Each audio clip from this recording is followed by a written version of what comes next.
I see we have a question. Yeah, I'm sorry. Maybe you already answered this, but why exactly are we here? Sean? Second Lieutenant Jake Jensen, West Point, graduate with honors. We're here because you're looking for the best of the best of the best, sir.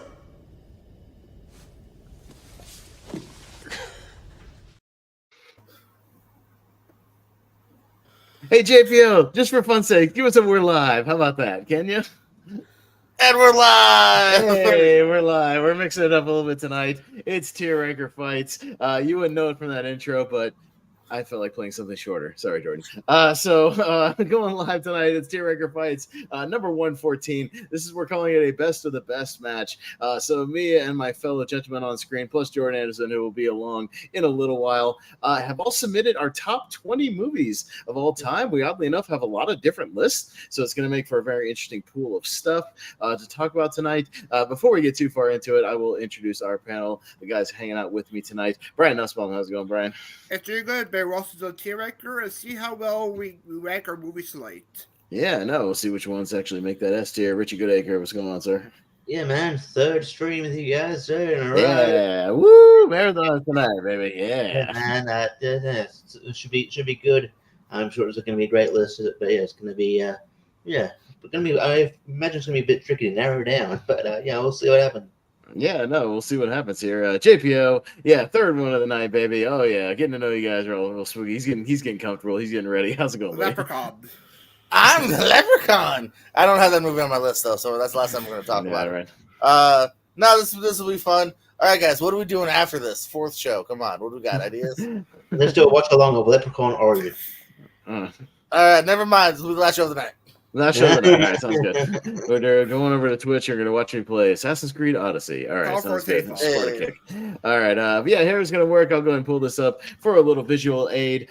Tier Ranker Fights, if you're not familiar, this is a show where we kind of literally rank things in these special little tiers we got going on. Starts up top of the S tier. That is the superior tier, the best of the best, if you will, just like the graduate with honor said in that video clip.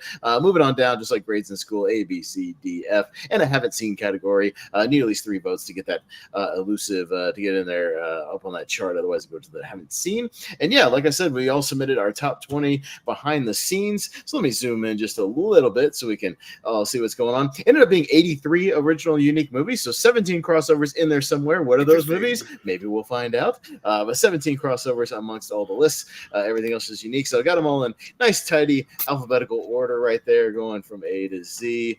And yeah, all nice and clean right there. It is in our tier ranker chat. If you guys need me to repost it near the bottom, I will do that, but that's up to you guys if you already want to do that. But otherwise, it'll work kind of similarly to a tournament fight. We'll go up and down the ladder. Everybody will get a chance to nominate something for whatever tier you wish, and just kind of pitch your case for it under a minute or so, and then everybody else will agree, disagree, put it in whatever tier they think it goes in. So however you want to measure this tonight, as far as like just the list in general, where it ranks for you, where it ranks against everything else, we'll see kind of where it goes. So maybe a little different than a normal one. Maybe a usual S tier one on another list might be an A tier for tonight for whatever reason. But yeah, that's kind of how it works. So we'll get things going. Mr. JPO, Mr. Jordan Owens, you can kick us off, sir. What do you want to go with, man? Let me scroll on down, and you pick a lovely movie. Well, if you want to go back to ASAT about an hour and a half ago. Oh, boy. What film did Michel Gondry direct Jim Carrey in? Of course. Yeah, it's me. It's DDP. The poster is fucking right behind me. As you can see.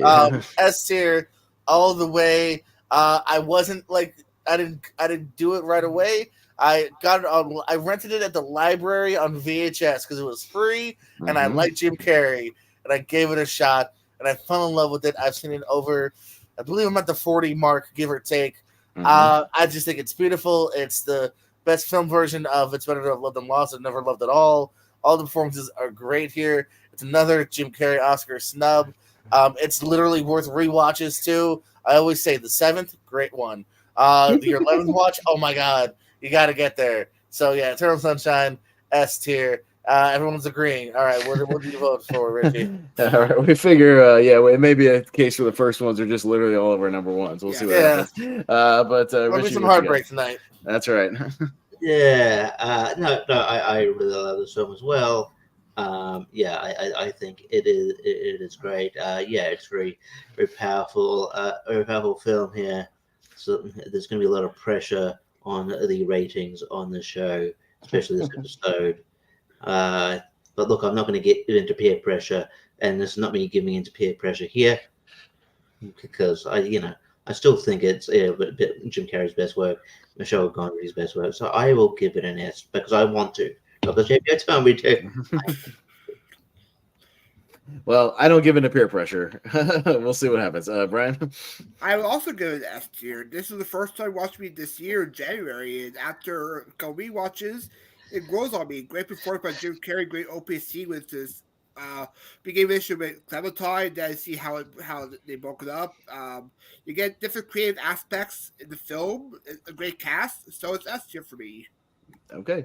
I'm gonna go A tier. I'll be the one guy, but you can't kick me off the stream, JPO, because it's my stream. No, I mean, again, I have to taper it to kind of the overall list. It's probably in the 30s or 40s, if I had to like kind of rank these individually, all these 80 movies or so, which I didn't do. I don't like rank them all in Letterboxd, things like that. But if I was to guesstimate that'd be where to go. If this was a specific list, a Jim Carrey tier ranker, S tier, a 2000s drama sort of thing, S tier, like very specific kind of themes and whatnot, I'd probably go there. I probably just have, like I said, probably a good 30 movies at least on this list higher than that. So, but I'll give it a strong A tier. But regardless of that, JPO, for now, 3 S's keeps it in the S tier. So there you go. So a successful one to start out with. Richie, we'll go to you. We actually probably benefit from Jordan not being here. He probably put it. Probably he might put it in the A or B tier. He might put it in the B tier, tier. honestly. Yeah, he'd probably put it in the B or C. I don't know where he's got it ranked. We'll see. Yeah. Right. You know what? I don't scroll that far that much. I go the very first one, 40-year-old virgin. 40-year-old virgin. Okay. S tier. I think it's like one of the better comedies that I've seen. When I first saw this one come out in 2005, I just thought it was the funniest thing about it, and it still holds up. It's Steve Carell's perfectly cast in this film. And then it was sort of like my introduction to a lot of these comedic actors that you see a lot now who've blown up since like Seth Rogen and Paul Rudd, and obviously Paul Rudd had been heaps before that, but I feel like he didn't really find his footing until he sort of did his foray into. You got some early Elizabeth Banks. You got a quick Kevin Hart shot right in there, and he's not terrible. Kevin Hart seems actually kind of funny. Yeah. I don't know what you're saying. Jonah Hill tries to buy the fishy shoes, across the street. Yeah, in the eBay store. And then Catherine Keener, she looks pretty hot in here. Not lie. It's just a really, really fun movie. It's endlessly rewatchable. You got early like Jane Lynch here as well, who is quite fun as well. It's just great. A great film. And you also got a cameo from Kimberly Page. What can you want? It slips right out the side there, doesn't it? By the way, she will sign an 8x10 of that. By the way, she will. Really? Okay, interesting. At least of the scene. I don't know if you show her the titty part, but she'll sign like the scene. Okay. Fair enough. Well, so I believe it's the S tier. I think it's one of the an all-time comedy. So yes. All right, Brian, where would you put 40-year-old virgin? Brian said really because he's about to print that 8x10. He's got planned for his next con. That's right. And she does come though. That's the thing. But that's why I said you said really noted. Yeah, it's interesting. Free-Year Virgin was the first R-rated movie I see. So they meme up. I grew up in the movie Free-Year Virgin. But for me, there's other comedies on the list, so I'll probably give it an A tier for me. All right. I like the idea of the vision of like Brian getting escorted by security, but JPO said it. Did you watch Tearregger? Yeah. Yeah, I'll probably go like kind of a low S tier for this one because I have like two straight comedies kind of in my top 20. But looking over the other comedies that are kind of on this list, like it would definitely be, probably make the top 5. Yeah, I think this is kind of a top 10 of all time, at least comedy wise for me. Yeah, it's just endlessly funny, really quotable. Yeah, hell of an ensemble cast, especially going back. I mean, even Elizabeth Banks, showing up in there a little bit. What's her name? Judd Apatow's wife. What's her name? Yeah, Leslie Mann. Yeah, playing the drunk chick. She's a lot of fun. Yeah, French toast. Yeah, no, it's still look at me, look at me. That's really good. So yeah, no, it's very funny. I've watched it a lot. Yeah, I'll give it like kind of a low S tier. I'll probably rank it below a few other things, but I'll still give it an S for now. JPO. I'm pretty much in the same boat as you guys. Yeah, I'm S tier, maybe not super high, but S tier. I think it does belong. Okay, sounds good. Well, 40-year-old virgin will hang on where it is for now. Brian, where are you going? I won't go with number 1, yes, but I'll go with my favorite anime movie of all time. I'll go with Aladdin on this one for an S tier.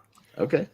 This is a movie I love watching growing up. Great cast, great voice cast, great music, great animation. Probably is one of the best casted role for a Disney movie. A great villain by Jafar. It's a great Disney anime movie, and I'll give it an S tier for this one. Yeah, this is an interesting one. Again, I have to kind of play with like the theme of the show a little bit because if we're going like animated movies in general, I probably go S tier. Obviously, something like a Disney, tier ranker, sure, yeah, it's up there. All timers, it's very good. I have stuff like Beauty and the Beast and Lion King higher. Even Little Mermaid to a degree, I would say. But yeah, I mean, just animation in general, I probably have higher animated movies, so I'll go with like a strong A tier, A for Aladdin. We'll see where this goes, though. JPO. Yeah, I was on the fence as well. Again, I'm kind of with you on like, it's great. Big rewatch as a kid. It's still there for me though. I don't know. So it's definitely an A at the very least. So I'm gonna say A. All right, Richie. Yeah, it's definitely a top 5 animated film for me. Probably like number 2 or 3. Probably behind the films that Austin just mentioned, Beauty and the Beast and Lion King. Yeah, and it is great.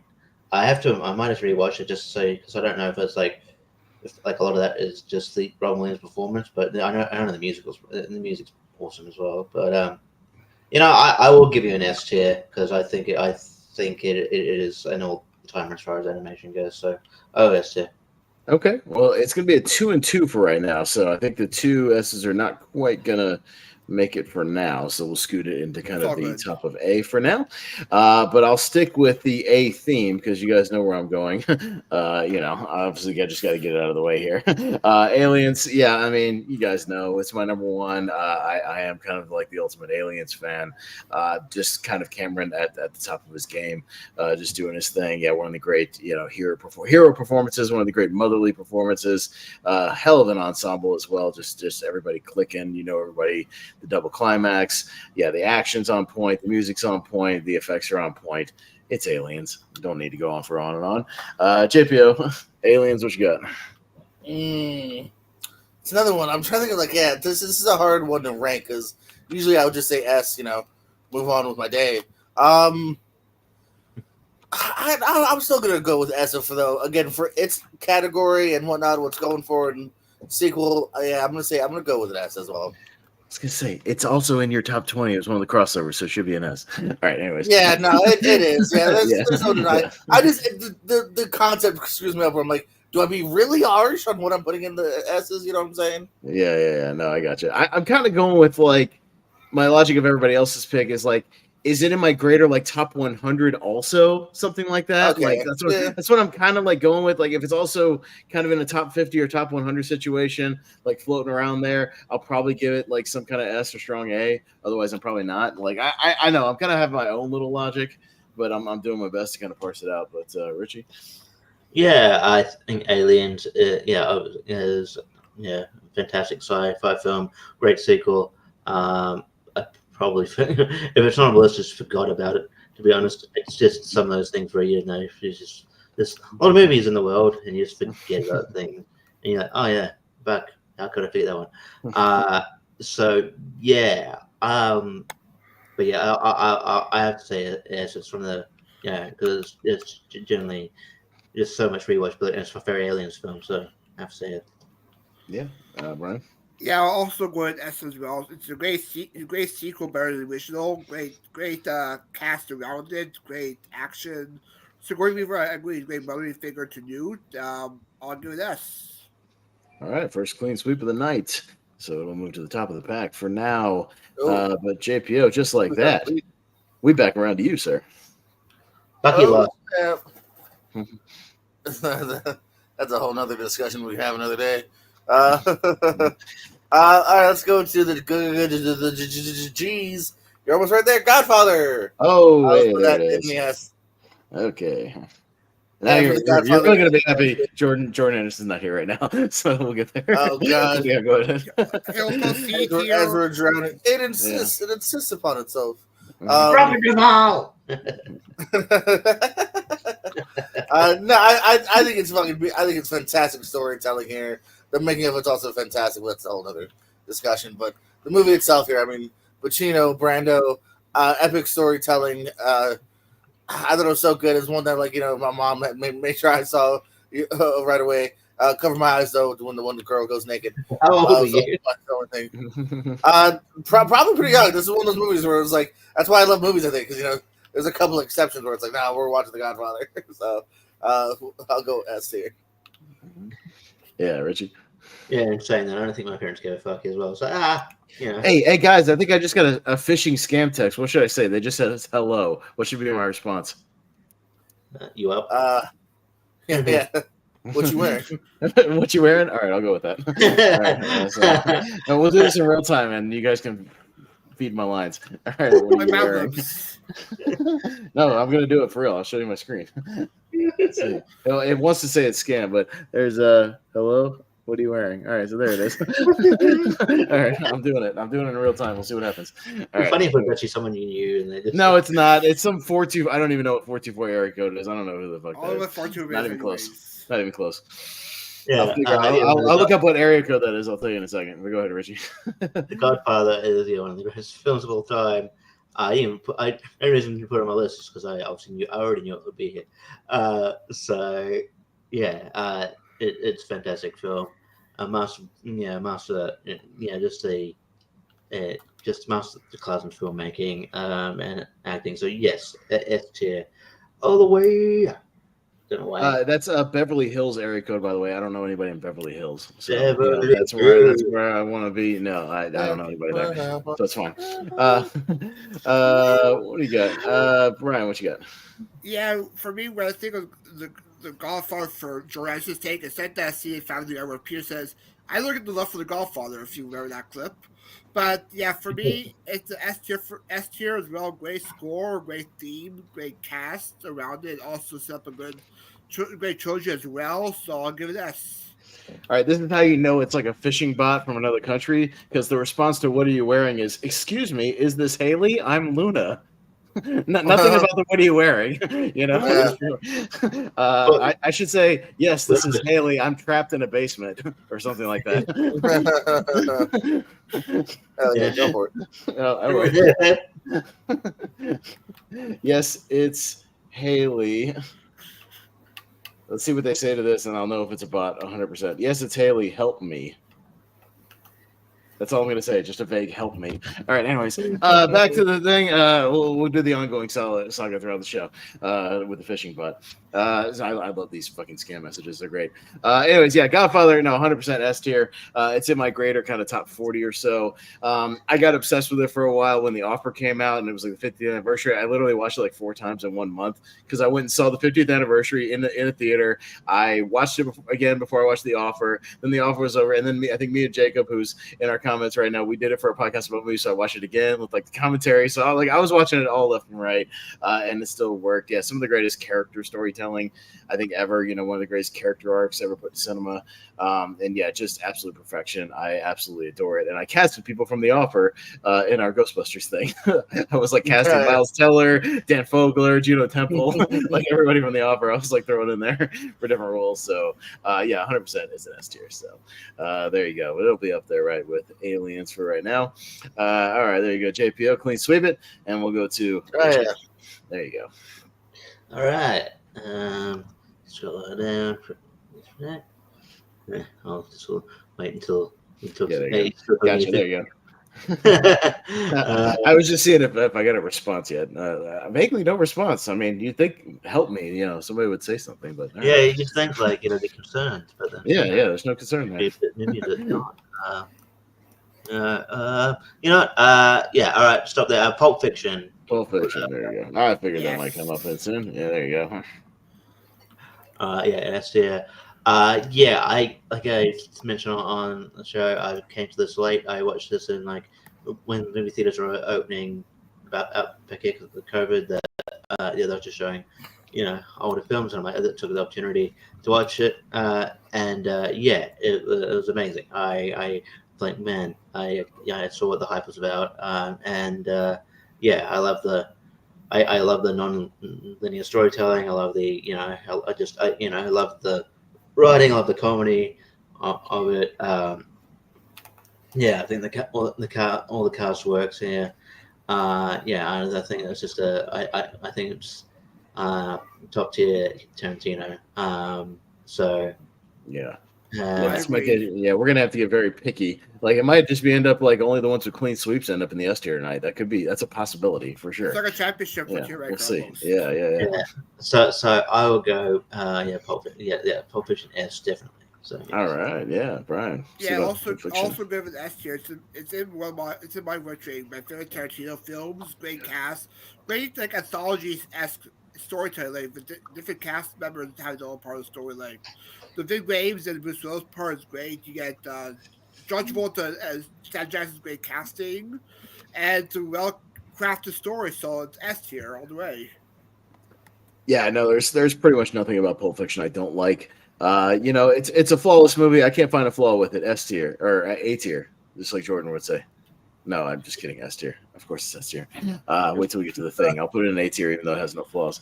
So that's right. JPO. And this is another favorite of mine as well. So yeah, it's an S tier. All right, another clean sweep. Yeah, it might be a case of the clean sweeps tonight, man. Where stuff, if it doesn't quite at least have 4 maybe tonight, it's going to get bumped down. So that's going to be interesting to see when we get down to it later. Brian. Yeah, I'll go to the B's of this one. To talk about movie Positive Turnerfeld time, I'll go Back to the Future for S tier. Okay. All right. It's a great story about a great time travel story. Great script. Great story. Great cast members. I mean, it's a perfect movie for me. I'll give it S tier. Okay. I mean, this was in my top 20 as well. Like when we all submitted them, I mean, it kind of always will be there. It's just one of those movies that just works, and it's kind of a perfect script, perfect callbacks, perfect setups. Just like one of those like perfect popcorn entertainment structure movies, with just great. Yeah, great characters, great score from Alan Silvestri. Man, remember when Robert Zemeckis made really good movies, critically acclaimed movies? Hey, boy, Pepper Farm remembers. Man, that guy's falling off. What's here at right now? About like 30-something% on RT. Yeah, boy. Ooh, ouch, man. What's going on, Robert Zemeckis? Man, get back in form here, buddy. It's a pretty easy S tier. This is another sort of staple of tournament fights and tier ranker and everything like that. So, yeah, I'll give it that. JPO? I like it. I like it. We need to do a rewatch. It's not one I've ever gone back to much. It's a B for what we're doing. Ooh, okay. So 3 and a B. So it'll hang on just for now, but it might be on the chopping block, oddly enough. Okay, interesting.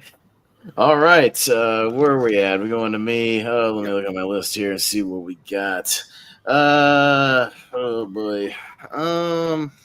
He is at 39%. 39%. Wow, that's something. I'll go down to a more recent one and go with maybe my favorite movie of the last 15 years. Let's do a little Wolf of Wall Street for S tier. I think not only has solidly become my favorite Scorsese movie, just edging out Goodfellas, but I think it's maybe the fastest 3-hour movie ever made. And it just amazing entertainment just from start to finish. I don't think there's a single dull scene in this movie. Another one that's just a stacked ensemble. Margot Robbie is delicious in this movie, as the Duchess. DiCaprio is properly unhinged, when he's just on every drug known to man. Matthew McConaughey is amazing for his 12 minutes he's on screen and just absolutely nails it.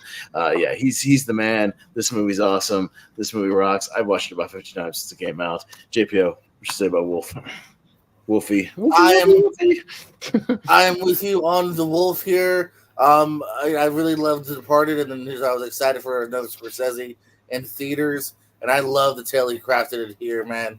Leonardo DiCaprio is such a D-bag, but he's so entertaining to watch. I love it. And as you said too, this is not one I feel the length of. Killers of the Flower Moon. There's a part of me that's still watching that. But I don't feel it on Wolf of Wall Street. I can put that on right now and have some fun. So, S tier. All right, cool. Richie. Yeah, I love this film. It's just endlessly entertaining and just endlessly intriguing. The cast is great. I think it's one of Jonah Hill's best roles. Like, he took the minimum SAG wage just to work with Scorsese.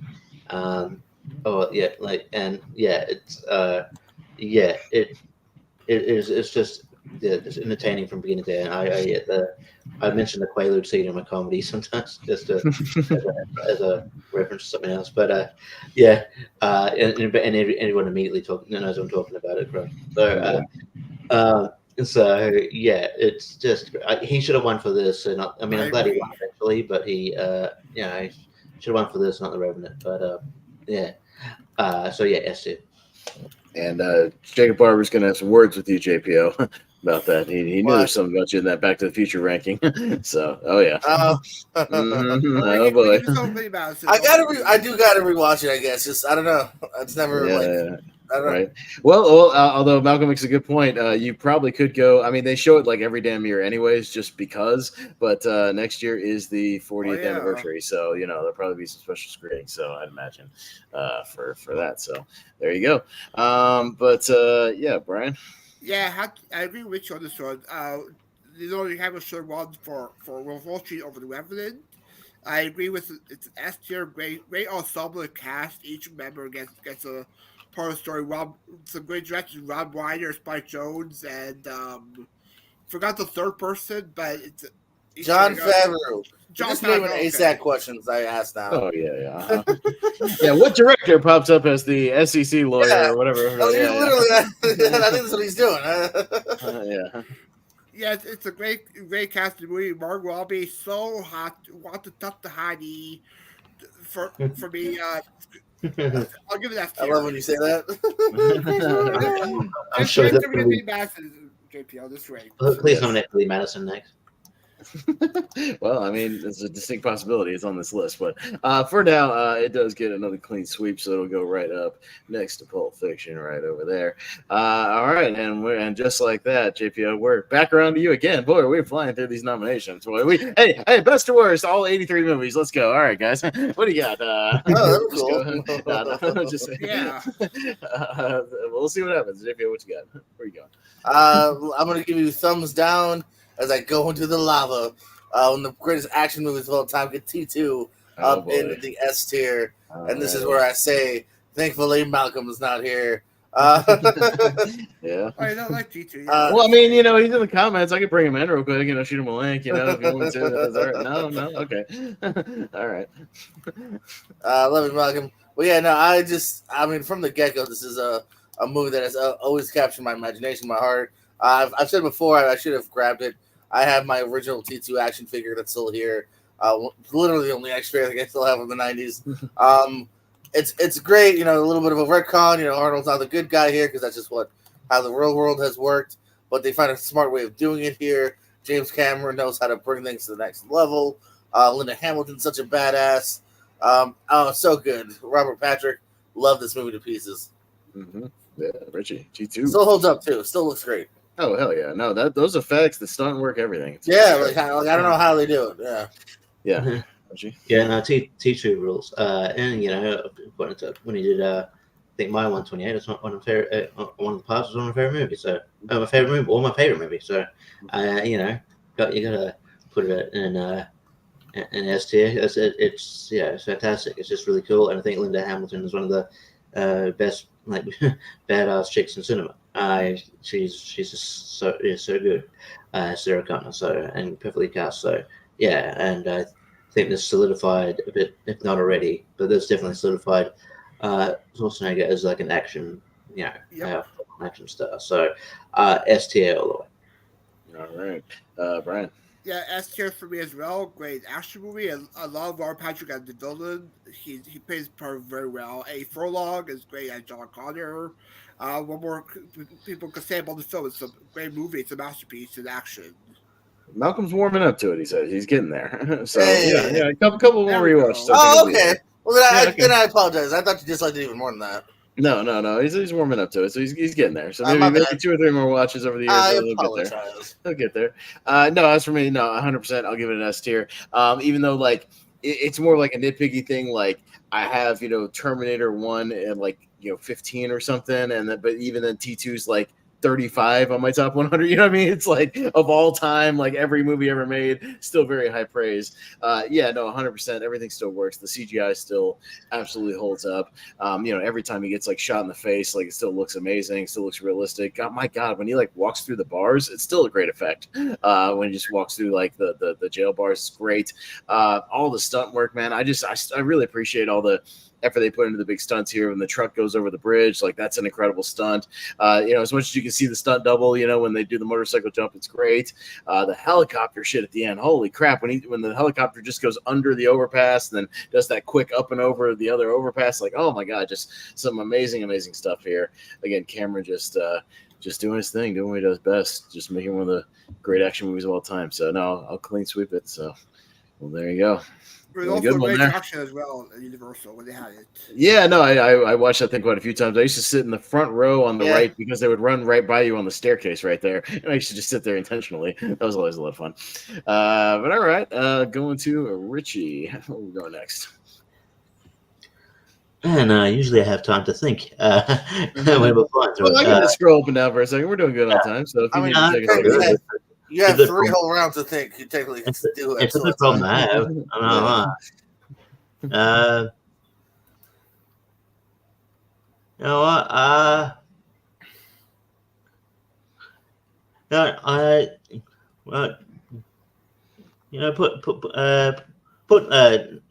I'm gonna get some love to National Lampoon's Vacation.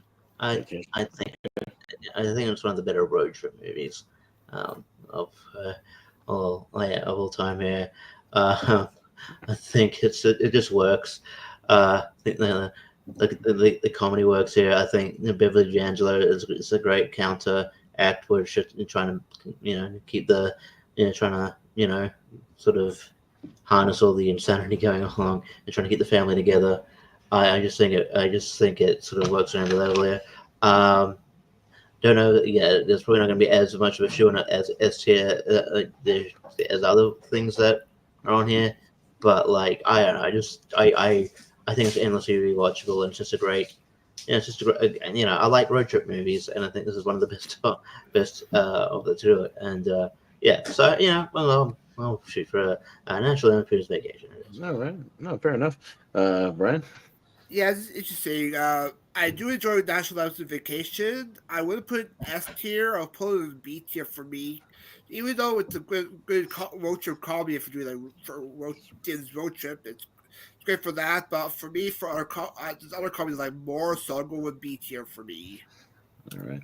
Yeah, it's interesting because I think when we literally did a road trip, tier ranker thing, and I had it up there in the S tier for that specific category because I do think it does kind of epitomize, those weary road trips, where kind of everything goes wrong, and it's really great. For the purpose of this list, I think I'm kind of in line with Brian. I'll probably go a B tier just for this list because for me, as far as the rest of the list, it's kind of middle of the road.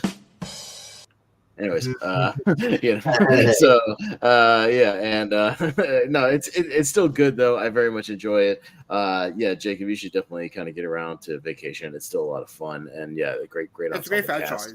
Yeah, it's really fun. It flies by. It's good stuff. But I'll give it a B tier for this list. JPO, what do you say? Well, I'm glad you guys kind of set the tone because I was thinking worse. I'm gonna go C. It's good. It's worth watching, but it's a B, and then now because of this list is a C. Okay, fair enough. So this one might be the first one to get in that lonely B tier for now. So there you go. All right. Hey, for the purposes of the list, what are you gonna do? Yeah, Malcolm's right. We might break a record for number of movies we get to before the Hail Mary. It's very possible. Yeah, yeah, we might take it. Very well make it go fast, and we're speed by fast. Yeah. Which All right. 3 movies left you want to talk about? That's right. All right. 10 movies left. Where do you guys? All right. Brian, what you got? Yeah, this is a surprise to people. Not a big horror person, but there's one film on the list I do enjoy. Scream for F tier on this one. Okay. Yeah, it's a Turbo staple, 4-time winner, great setup for the multiple, great franchise starter, great satire on the horror genre, great opening scene for Drew Barrymore scene. It's great cast. So I'll go S tier for Scream. Yeah, this is an interesting one because again, I'm kind of the one who puts the poo-poo on this sometimes. It's not to say I don't like the movie. Again, I'll totally watch it. I totally enjoy most of these movies. And yeah, it's just not one of my go-to franchises. S tier opening scene, we talked about it on Rank 'em. Like we had it on the top 12. It's actually top 3, so ranks up there for that. I enjoy it. I think it just works less and less kind of on rewatches where I know where it's going, and it just doesn't have that same effect as some of the other classic horror movies for me, like as far as to keep me on the edge of my seat and just have a good time with it. So but again, it's not like bad or anything. I'll go B tier for Scream. I'm not as high on it as kind of everybody else in the community, but we'll see where it ends up. JPO? Yep, you're right, because you're not as high on it as I am. It's an absolute S tier for me. One of my introductions to horror here, because I fell in love with this franchise here. It's still a franchise I'm super excited about. We're on number 7. I don't think there's been a bad movie yet. And it all starts with this first one here. Great opening scene. Great kind of meta commentary here. Jamie Kennedy, Matthew Lillard. Skeet Ulrich. Henry Winkler. Come on. I think this movie's fantastic. Yep. It's an S tier all day. Richie and I might disagree with your statement next week on Wheel of Movies for Scream 4. There's been a bad one. Okay, that is also, I agree, the least favorite, but it's still a thumbs up 3-star movie. Well, I haven't rewatched it, so I have to rewatch it. We'll see. I keep hoping it gets better every time I rewatch it. It hasn't made it yet. It hasn't gotten to that point. We'll see. I'm gonna give it another rewatch this week. We'll see what happens. But Richie? Yeah, I mean, my last turn, I was thought about bringing this up, but I didn't want to be obvious. I thought it would be brought up eventually. Yeah, so, I mean, it's like number 1 in the actual thing. So I have to put it S tier. It's one great opening line, and then just how almost it's still a horror movie, but lampoons the cliches of the horror genre, which is kind of why it's sort of funny that Scary Movie is a lampoon of Scream. I mean, it's Scream, it's fantastic, and it's one of the more iconic posters too, because the whole poster is a fake out because she's not the star of the movie. What? Spoiler. Oh, sorry. Sorry, spoiler for a 30-year-old movie. It's only 30. Well, actually, I knew that. I watched the opening scene for Rank 'em, so I knew that, so it's fine. But, I didn't watch the rest of the movie. It's only 30 years old. Oh, anyway. I just realized that.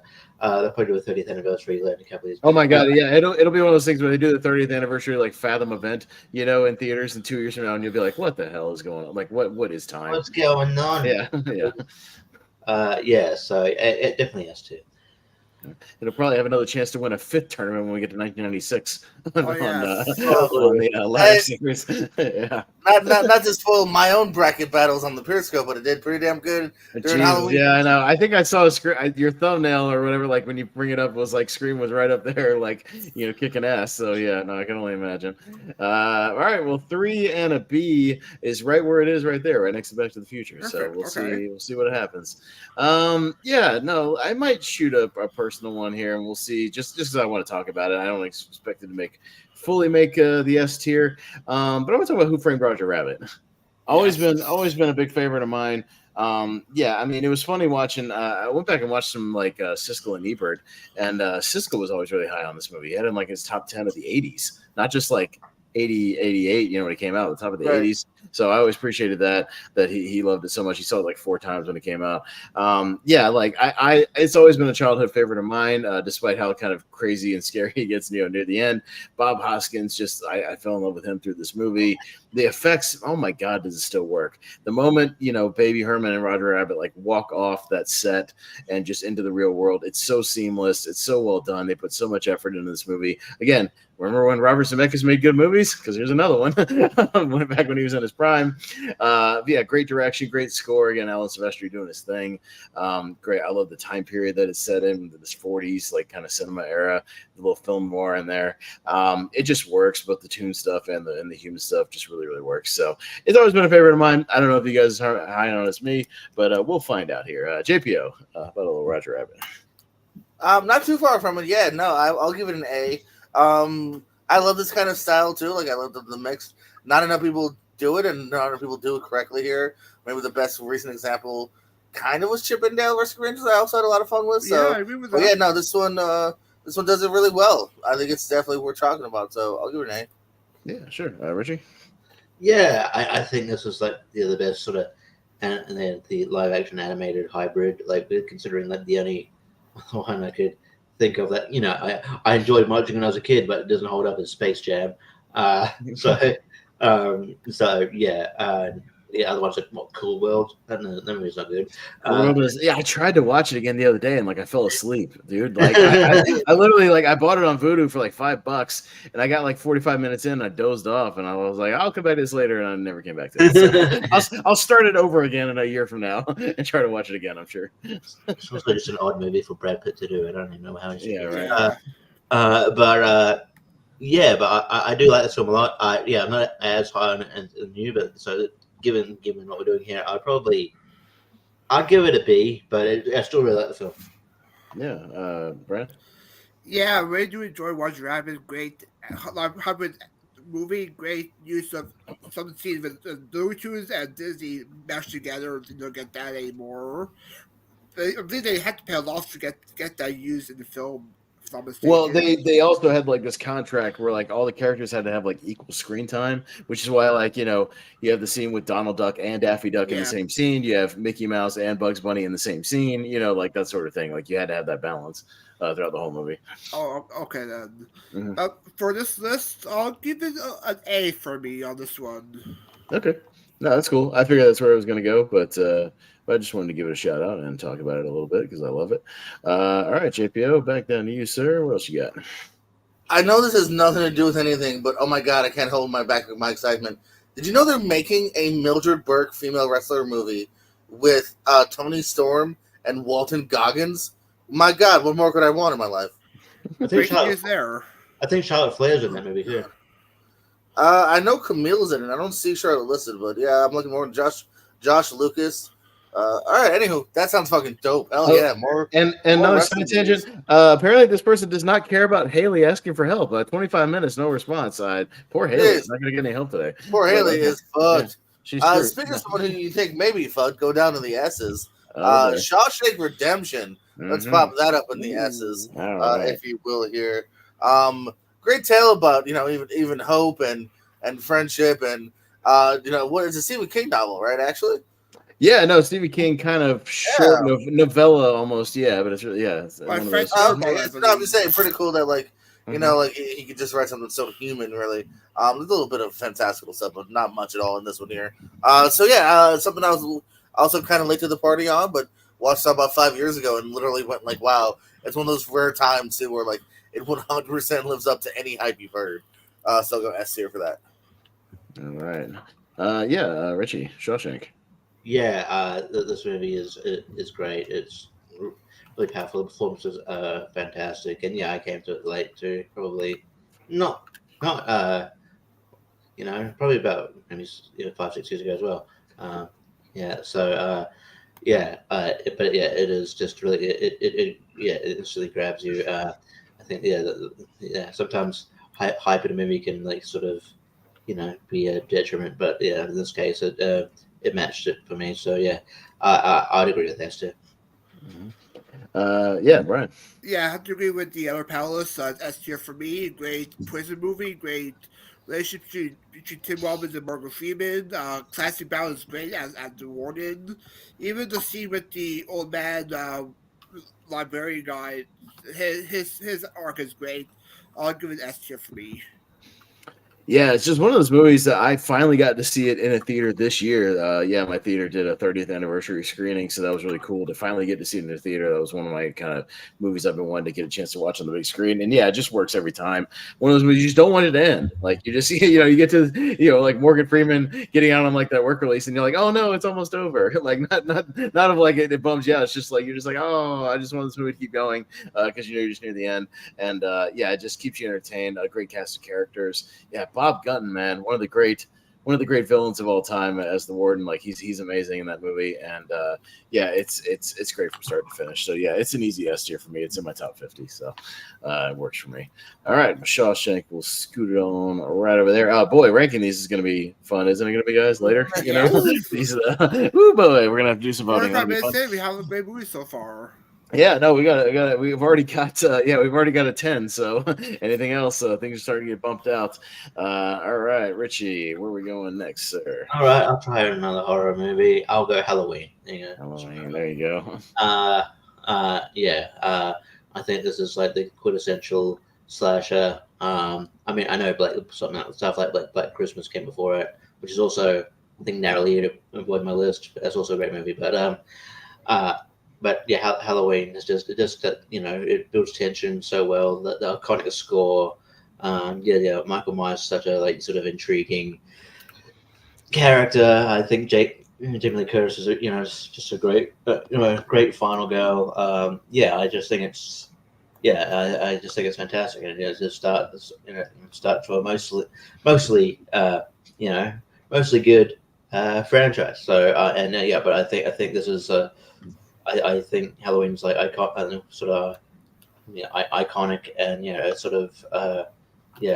very sort of influential, and I think it should be an S tier. So.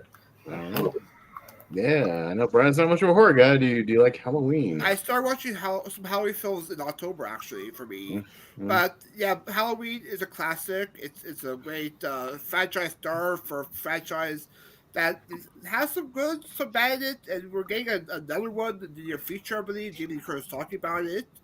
But what? Yeah, they are, I believe. Yikes! But for me, I'll give it a low S for me. Low S, okay. Yeah, no, I literally watched it last night, so it's once again fresh in my brain. It's my Halloween tradition. Yeah, me and my girl, we got done with all of our Halloween festivities downtown, headed back home, cranked off the lights, and kicked on some Halloween. It's what I do every Halloween. That's the last movie I watch. You kind of have to. It's just one of those rituals.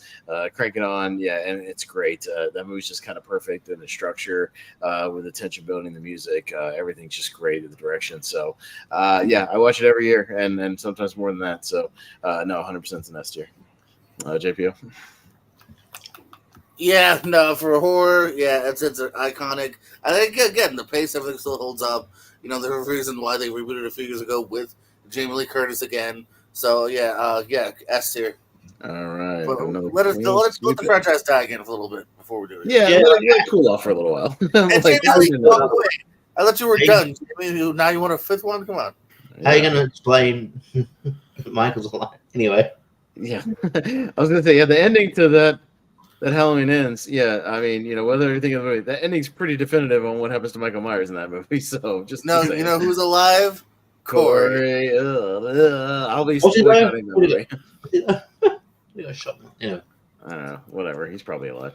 If he gets Michael Powers, who the fuck knows at this point? All right. So where are we going, Brian? What you got? I'll go with a comic book movie on this one. I'll try for Spider-Man 2 for the S tier on this one. Okay. A great sequel to the first movie. Doc Ock's a great villain. Some horror elements there with the whole nightmare hospital sequence. A great action sequence on the train, and great Mala and May were my favorite comic movies, so I'll go with S tier. Yeah, it's an interesting one because, it is probably my favorite Spider-Man movie overall. Although on this list, there's a few comic book movies I even have a little bit higher than this one just on this list individually. I think, again, just for the purposes of this one, I'll go A tier, but it's a strong A tier. We'll see what happens. JPO? It's still my wording. Another one word, another list, S tier, but yeah, there's some qualms. I don't totally love the ending and whatnot, so I'm gonna go A. Oh boy. Here to wreak havoc. No, I'm just kidding. Yeah, he's gonna kill all of these S tier movies. He's gonna kill every single one of them. Well, there's a couple of them. Yeah. Oh boy. Oh boy. All right. We'll finish this one up and we'll get to you in just a second, Jordan. Richie. Oh no, someone broke your phone again. I know. Yeah, right. Oh no, now his computer's broken. Oh shit. Oh, we gotta keep going. No, just kidding. Spider-Man 2 is one of my favorite comic book movies of all time. I think it's perfectly structured. I think it's fantastic. I think Doc Ock's a fucking great villain. I mean, I don't know if I'd sort of put it on the level of some of these sort of murders row we've got so far, though. So I would give it a high A, but it is a fantastic film. All right, Brian. I nominated it for S tier. Oh, that's right. Okay, so well, my bad. Who am I missing then? I put Jordan. Well, I know, but I'm missing a vote. So okay, yeah. So 3, what was it? 3 A's and we're all A's and an S. And an S. Okay, gotcha. All right. Anyways, Jordan. Well, right now, we're talking about Spider-Man 2 for this list, and then we'll get sure. I'll make it quick since I got here late and probably have a lot of stuff to go through. But I'll say S tier. You know me, I'm a Spider-Man guy. So yeah. S okay. Well, still 2 S's, so it'll be kind of right around Aladdin. I kind of feel like we sort of need the extra vote though, just to break up this S tier a little bit because we already have 11 movies in the S tier. So we're gonna go rapid fire and just like literally give a vote or something. You know? It's literally if you want to go rapid fire, and then I'll sort this out later. Give me a vote and I'll log it. So actually, I'll go in order of the order I have it on my paper. Is that better? Because that might help me with my votes. So Eternal Sunshine. Just give me a second to go through my Letterbox. Yeah, my letterbox. I can do it pretty quick. Let's see. Ooh, it's not looking good. Okay. Yeah, that one's gonna be B. B. Okay. As bad as I thought it'd be. 40-year-old virgin. 40-year-old virgin. That is going to be an A. A. All right. Aladdin. Ooh, Aladdin. That one actually could be lower.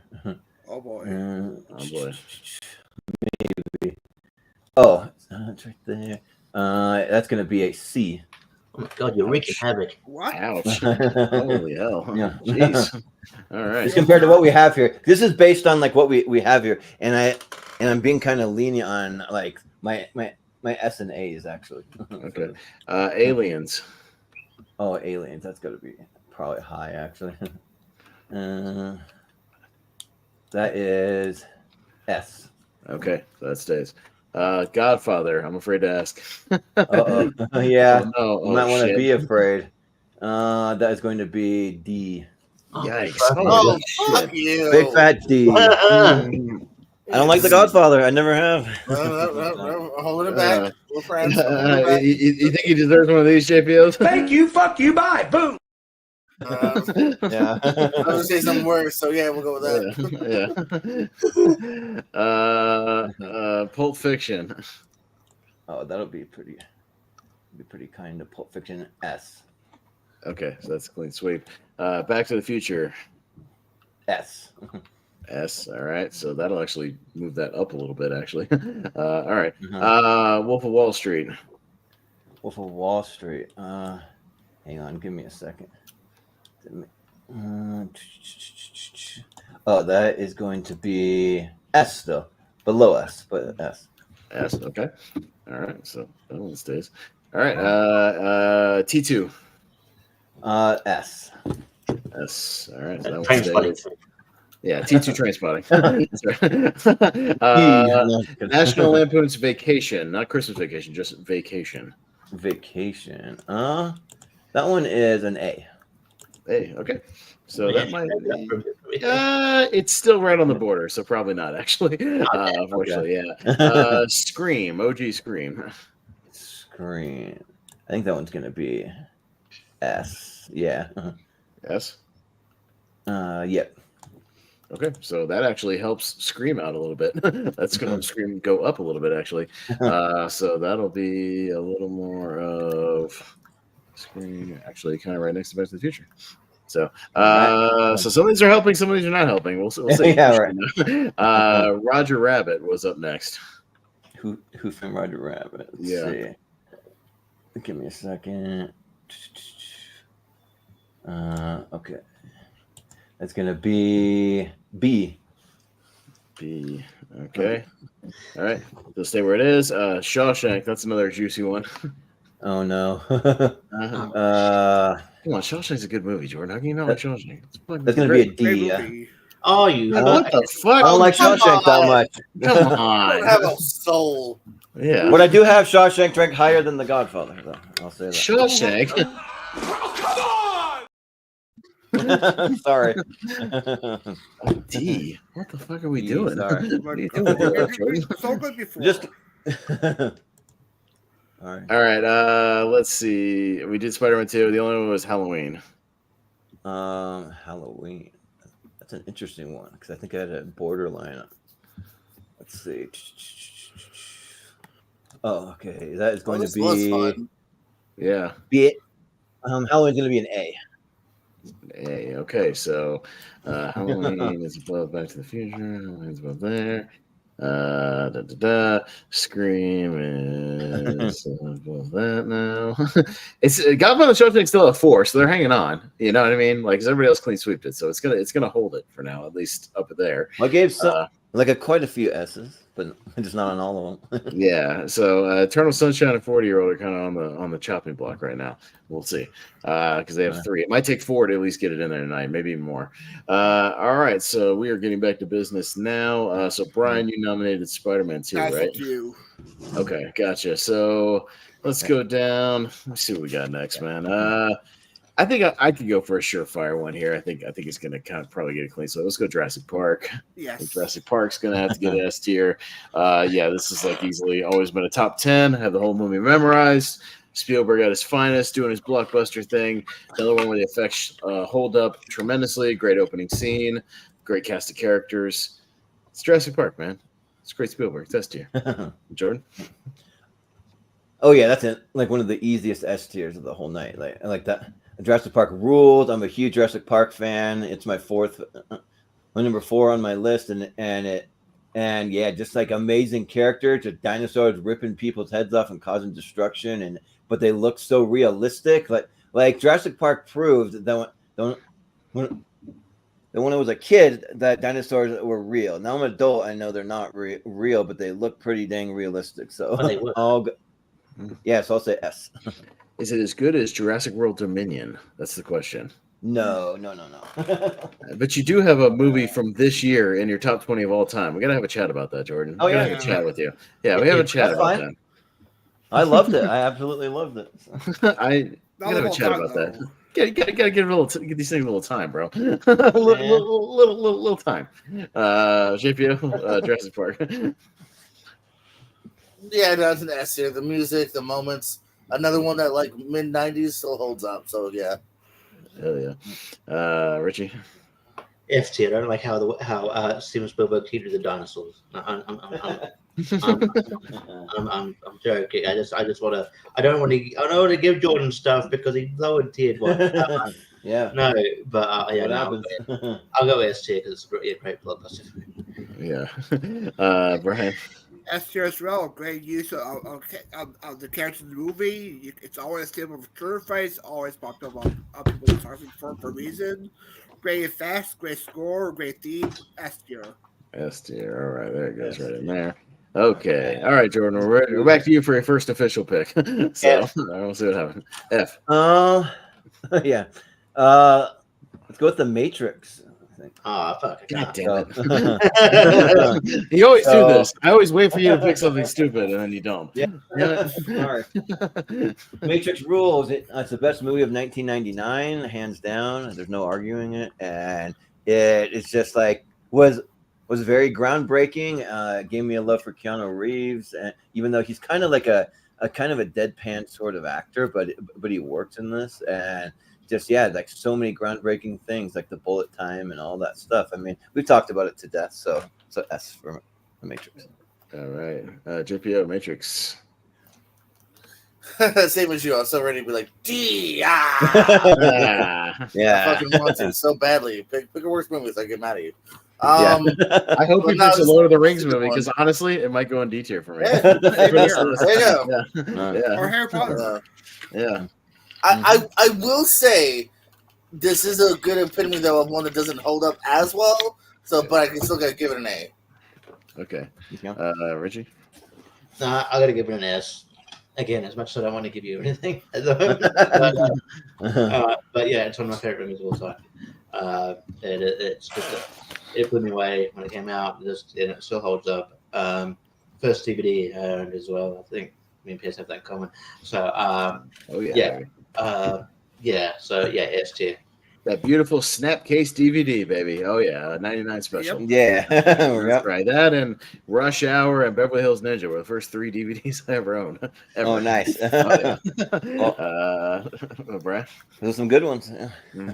I know Kung Fu to close our life that made from Keanu, but for me, I'll give it an A for this one. For me. Okay.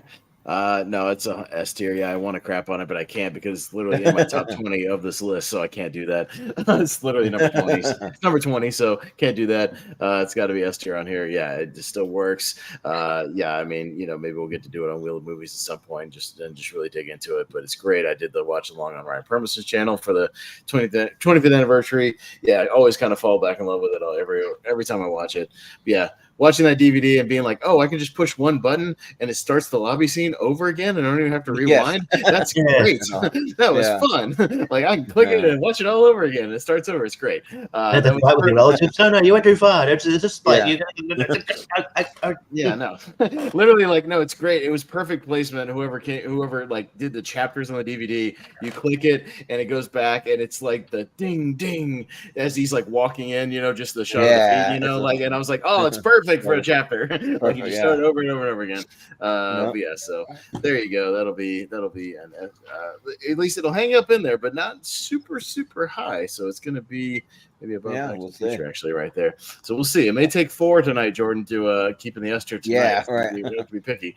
But yeah. Malcolm says not even him would give Shawshank a D, but would you give it a C, Malcolm? A C? How about that? We'll see. JPO, back to you, sir. What you got?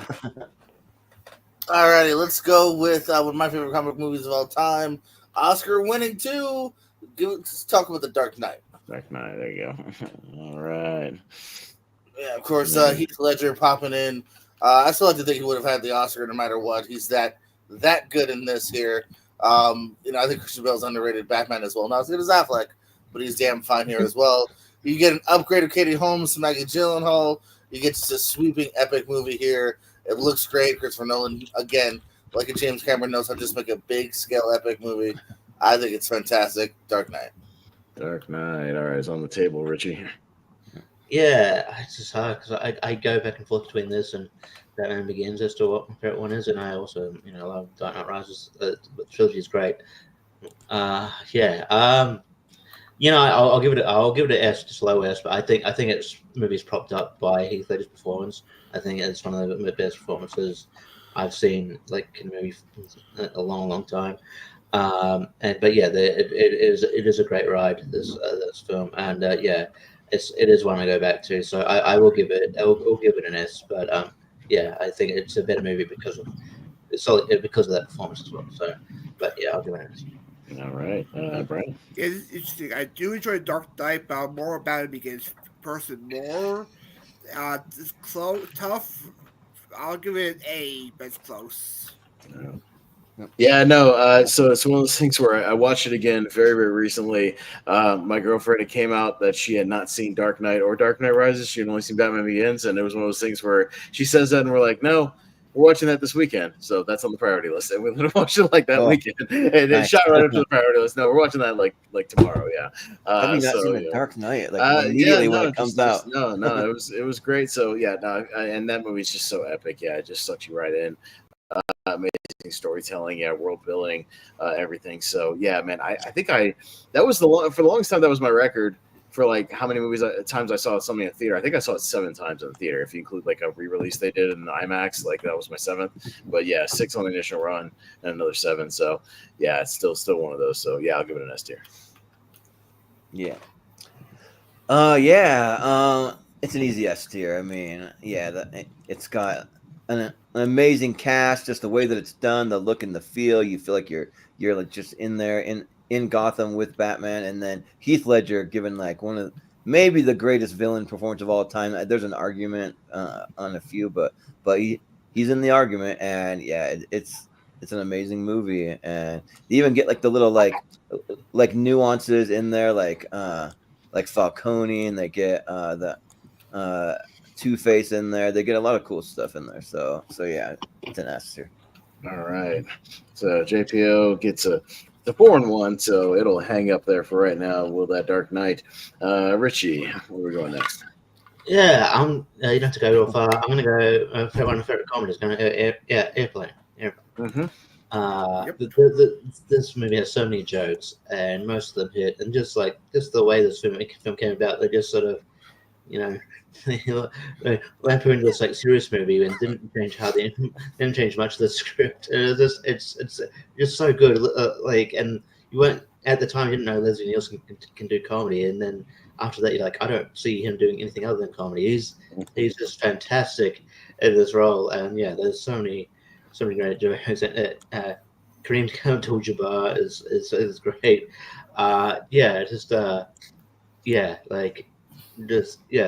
Just constant one-liners. I mean, obviously people always quote the I am serious and don't call me Shirley, but there's so many more after that.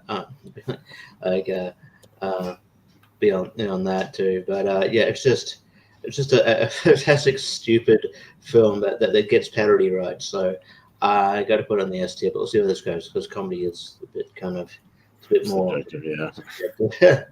Yeah. Brian, Airplane. Yeah, Airplane is one of my top 10 favorite comedies. It makes me laugh a lot. Yeah, our passengers had the chicken and fish. Oh, that's right. I had the lasagna. Yeah, it's a great line there. Lloyd Bridges is hilarious as the air traffic controller. I love the character Johnny. He sees the tower, Rapunzel. Yeah, some great lines there. But for comedy, I'll give it an A for me. Nervous? Yeah. Awesome. First time? No, I've been nervous lots of times. just the simplest of jokes, just really work. That you just go like, oh my god, that's a brilliant punchline. No, this movie gets I catch more and more of just the little quick jokes. The more and more you watch it, I like my coffee, like I like my men black. It's from like a 9-year-old girl. It's hilarious. I mean, the Jive guys are great. Yeah, Leslie Nielsen rules. No, I mean, it's just it's literally like there's a joke about every 10 seconds in this movie. I mean, there's not 10 seconds doesn't go by without some kind of either visual gag or verbal gag or slapstick or something. And yeah, it's pretty damn amazing, and it gets better and better every time I watch it. It's slowly creeping into my top 10 comedies of all time. So I think I'll give it an S tier for this list. Jordan? Yeah. So Airplane's not one that I grew up with watching. It's not like really like I don't know like one that like really like probably still has to grow on me like over time. Like it just like I don't know like I hear people like quoting it like all the time, but I'm kind of like I don't know about that if it really like resonates with me that much. I do love the like jive lady though. The speaking jive though that like that's good stuff. But yeah, for this list though, like there's just a lot of great stuff. So I have it at a C. Sorry. You're right. Sorry. Jordan, just one question for you, just having said C. You ever seen a grown man naked? Dean. Yeah. JPO, what's about Airplane? Yeah, here I am. Like, am I being too harsh by only giving it an A and because of the C? So Yeah. I'm gonna give it an A. It is pretty funny. A lot of stuff does hit. Like you said, you got to rewatch at least twice to even catch half the jokes. Yeah, for sure. All right, so it'll be kind of just in the A tier right here. All right, so we'll do that, and we will go to Brian. Yeah, I'll go for comedy on this one. I'll try for Sadler. I'll go with my favorite Sadler comedy, Billy Madison for S tier. The movie I actually quote a lot. Billy Electric Soda. Mississippi's car is green. Who rules? Adore rules. That's fantastic. A lot of great lines that I quote a lot. I'll give it S tier for me for quotability. Yeah, so this is interesting because I debated on this one only because my actual favorite Sandler comedy is also in this list, and it's in my not in my top 20, but probably my top 50 of all time. And then Billy Madison's probably in there somewhere, but just lower. But because my favorite Sandler is higher, I'll give this one an A tier. Yeah. Where's my snack pack? You know I like snack pack, but can you just give me a snack pack? I was a snack pack. Yeah. Ooh, yeah. Yeah, Billy Madison, that's easy S for me. Like it's one of my favorite comedies of all time, probably my favorite Sandler movie. So yeah, S. All right, JPO, we're talking about the Sandman. Where's this rank for you? Is Billy Madison gonna get an S from JPO? That is correct. Correct. This is a great fucking movie. I think it's a fantastic Billy. Again, it's the first real leading performance of Adam, and it's so hard to top. So S tier. All right, Richie. That's your boob. That's assault, brother. Interestingly, I had the same quandary as Piers here. My favorite Sandler movie is also in this in this list here. So I will go high A, but yeah, I do love this movie. All right. So all right, we got to see where that ranks then, because that's going to be kind of. Let's see, right next to 4 Year Virgin. So, all right, still hanging in there, but these are probably going to get the chopping block if they don't get the 4. So, it might be our honorable mention tonight. We'll talk about it. All right, going back to me. Let's see if there's another surefire one. I'm sure there is. Yeah, this one's going to be a surefire one, I think. We'll see. Probably my number 2 horror movie of all time. I mean, you kind of got to go to The Thing. It does very well in tournament fights. I think I saw it again in that brief moment of your horror thing the other night, JPO. It was doing quite well. I think it did pretty good, right? It always does pretty well. I mean, The Thing, again, a damn near perfect film from start to finish. Great right from the opening. You're intrigued. Amazing special effects that hold up from Rob Bottin, and creature effects that still work, and you can feel everything. It's very visceral. I love the isolation of it. Love isolation horror when it's kind of just survival, just trying to survive the situation. There's really no hope. Really good stuff, and one of the great horror endings of all time. So yeah, not much else to say. It's amazing. It's John Carpenter's The Thing, so it's got to be an S tier. Yeah, so just because this is like a best of the best, it's like you gotta like really be a little picky here. I love The Thing. It is one of the all-time great horror movies, but I just have it at an A for this list, so I'll say You're doing the same thing you did the other show. You're like, there's no flaws in it. It's perfect. A. Well, my only flaw is that it goes a little slow at times, but that's a very minor nitpick. That's a 4 though. Yeah. So JPO, The Thing. No, it did great last night, and I was one of the people championing it. Another one that just I love movies that defy like the ages. Again, watch this when it first came out. Watch it, when I did in probably the early 2000s, if not late 90s. Holds up. If you watch it today for the first time. I love it. It's great. S tier. All right, Richie. Yeah, I came to this movie late, probably in the last 4 years. Yeah, I did. I didn't get to it. Sorry, Phil. Yeah, I know. So don't chat to me yet. Yeah, but it's great. I love the vibe, love the just the imminent threat of like danger, and it just builds tension really, really well. Yes, S tier. Yes, exactly. Yes, S. Just put it in there already. S tier, Richie. Jeez. All right, Brian.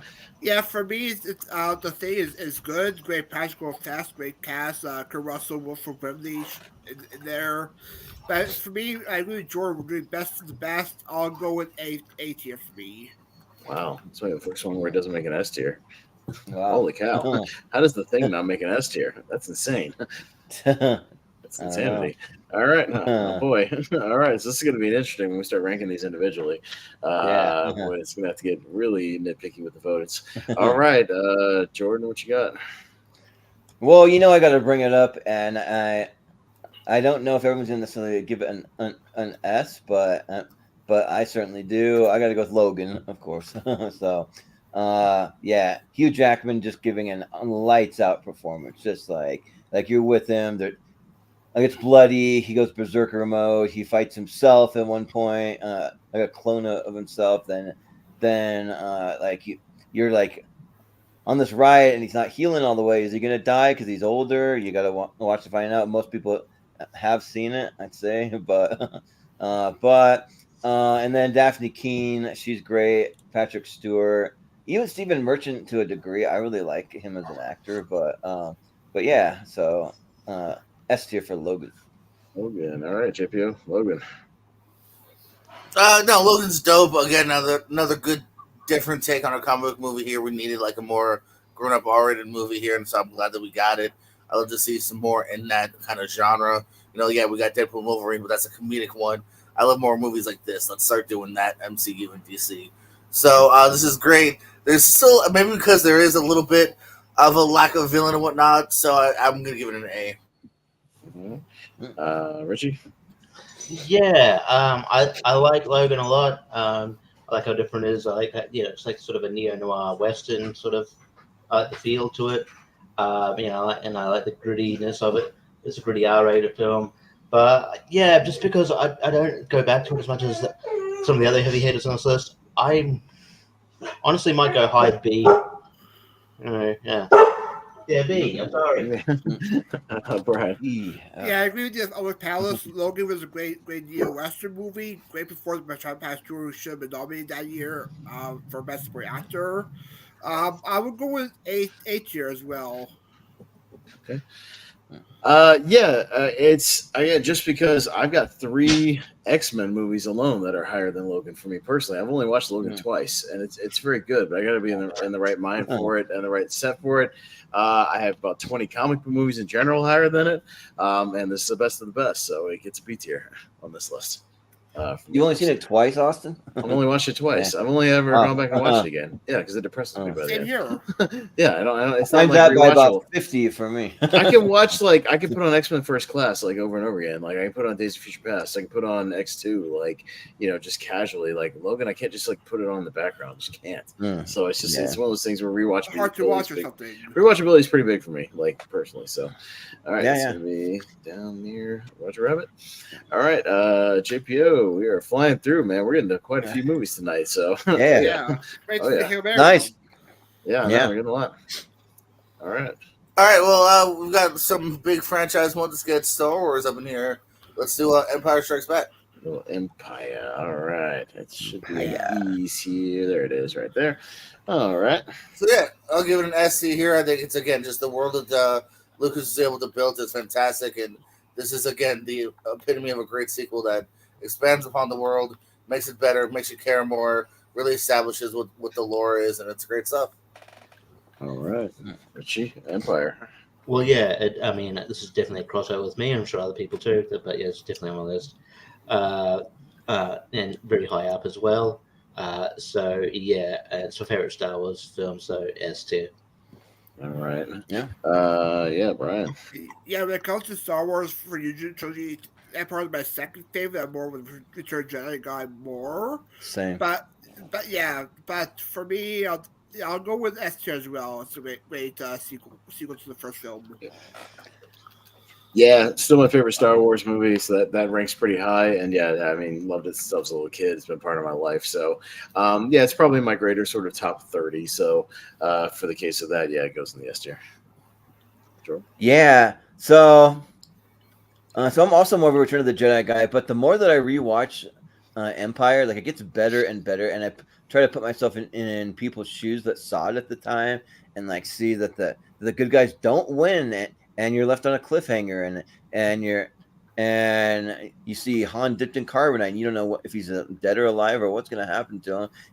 And they do cool, like unique things that they like go to a snow planet, and they're doing the stuff on Hoth, and you have a love story in there. Like it's just really good stuff. So it is an S tier. It might be a bit of a lower S tier just based on what we have, but it is an S tier for me.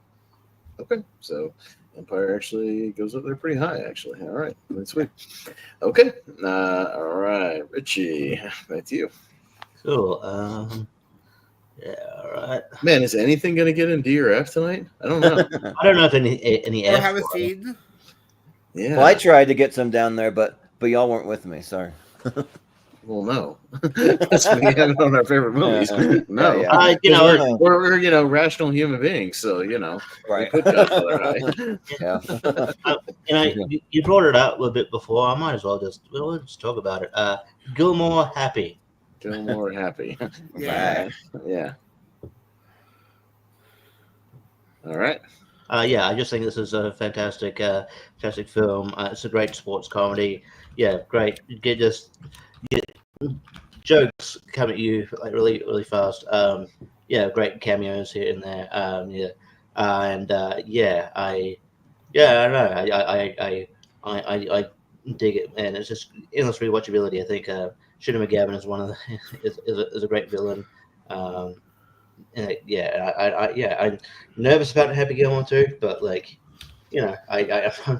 I'm totally watching it the first time. What like TV personality will he get into a fight with? Because Yeah, remember Barry. Yeah. Because we'll have to retread all the beats, So yeah. Steve Although MJF's in it, I saw footage of him. Like, Yes, yeah. Oh, really? he plays one of his sons apparently, or something like that. Yeah, he played the son, I believe. Yeah. Mhm. Yeah, I hope that it gets a theater release because I agree with that. It won't. you're leaving money on the table and that's ridiculous. But yeah, I know it won't probably, but so S tier all the way for Happy Gilmore. Yeah. Yeah, Brian. My fingers hurt. What was that? My fingers hurt. Well, guess what? You pulled Landscaping Duty. Yeah, Happy Gilmore is my second favorite Saturday movie. Great comedy aspects. How about a hole in one? I love Richard Keel as Happy's old boss, Mr. Larson's hilarious in that one. Carl Weathers is great as Chubbs.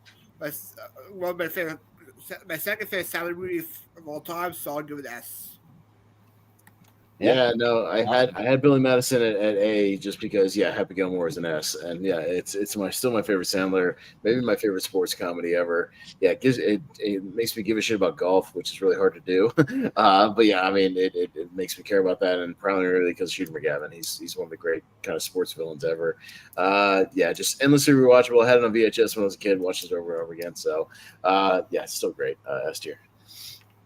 He's a nice pizza. And he's a shit for breakfast. Yeah. Yeah. One of my favorite kind of subtle lines is like when he gets the hole in one. And he's like, man, they're so easier than trying to put it in. I should just do that every time. Well, all right, sure. Try it. But it's an easy S tier. Like it's just like so much fun and like so relatable to like so many different audiences. I feel like there's a handful, like even if you're not a big Sandler guy, most people kind of dig Happy Gilmore, so I'll go S. It makes me laugh every time when they start the montage of the Waterbury Open. They start the song, the jump around thing, and it immediately cuts to him strangling the caddy.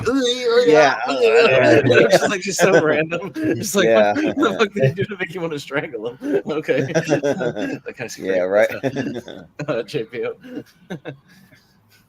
Yeah, similar logic to what you guys were using before, which is like my number one is already in the S. So I'll give it a very high A.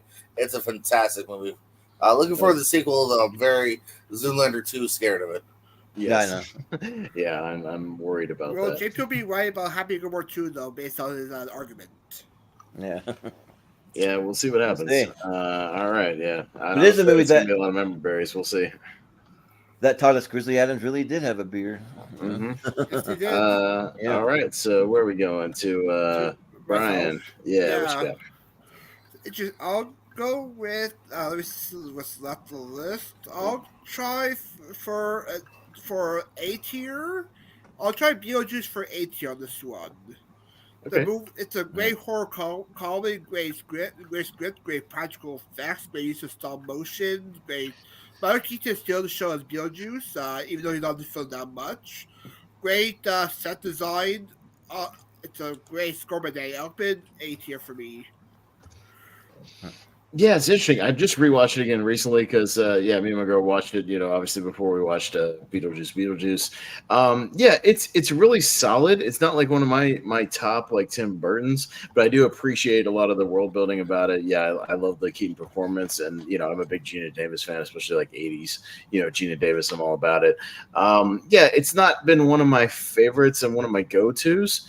So the purpose of this list is probably going to be a little lower. It's probably going to be like a C tier because I've only ever watched it maybe 5 times total, something like that, over the course of my life. Jordan?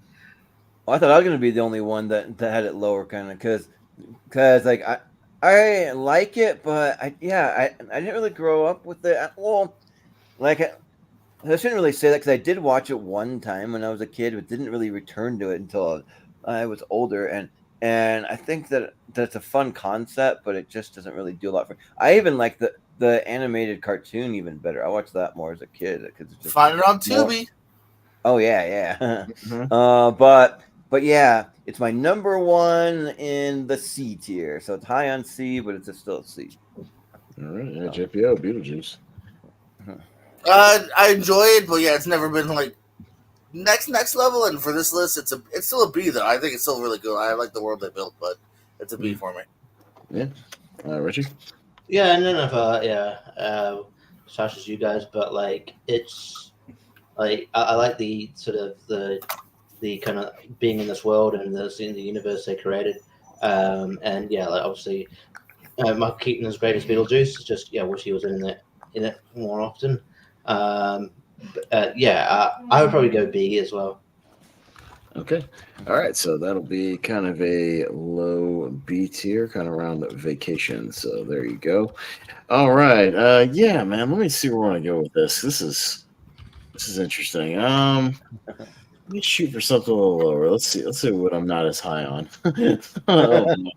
Yeah. I mean, there's nothing. I don't think there's anything on here I downright hate. There's one that that didn't work for me at all when I watched it for the first time recently, but I don't want to piss off Brian. I have one F tier out of this one. Only one. So I hope no one brings it up. I know it's one we did for a podcast about movies, and boy, did it not work for me. But it's like not a horrible movie though, so I don't want to like crap all over it. Man, there's a lot of good movies on here.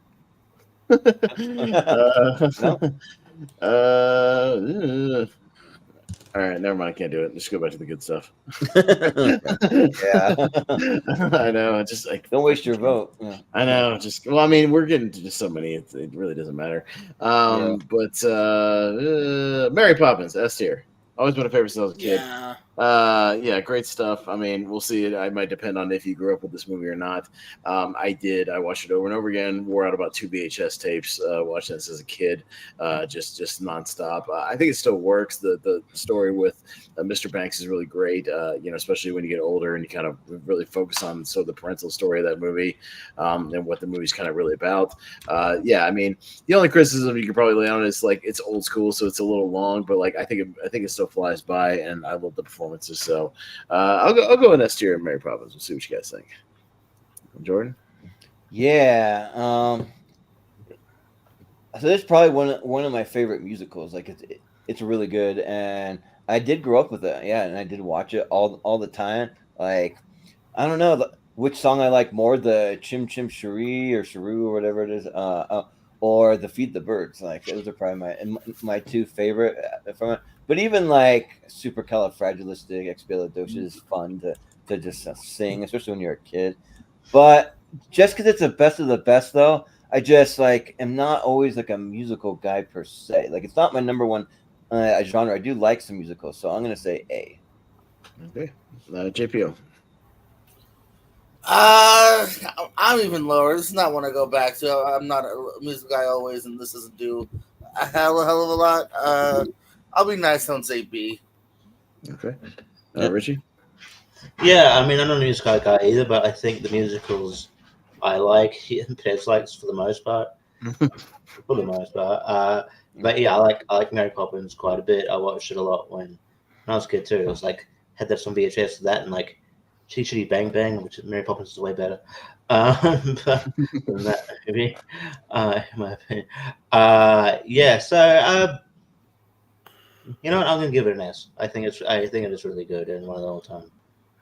Yeah, but what was that prop show you talked about once, Brian? Was it Prop Masters? Culture? Prop Oh yeah, Prop Culture. Yeah, you got to watch the Mary Poppins one because that one like made me cry. I was like, well, I can't because Disney Plus took it off their service, and now you can't now just memory hold it. And now you can't watch it anymore.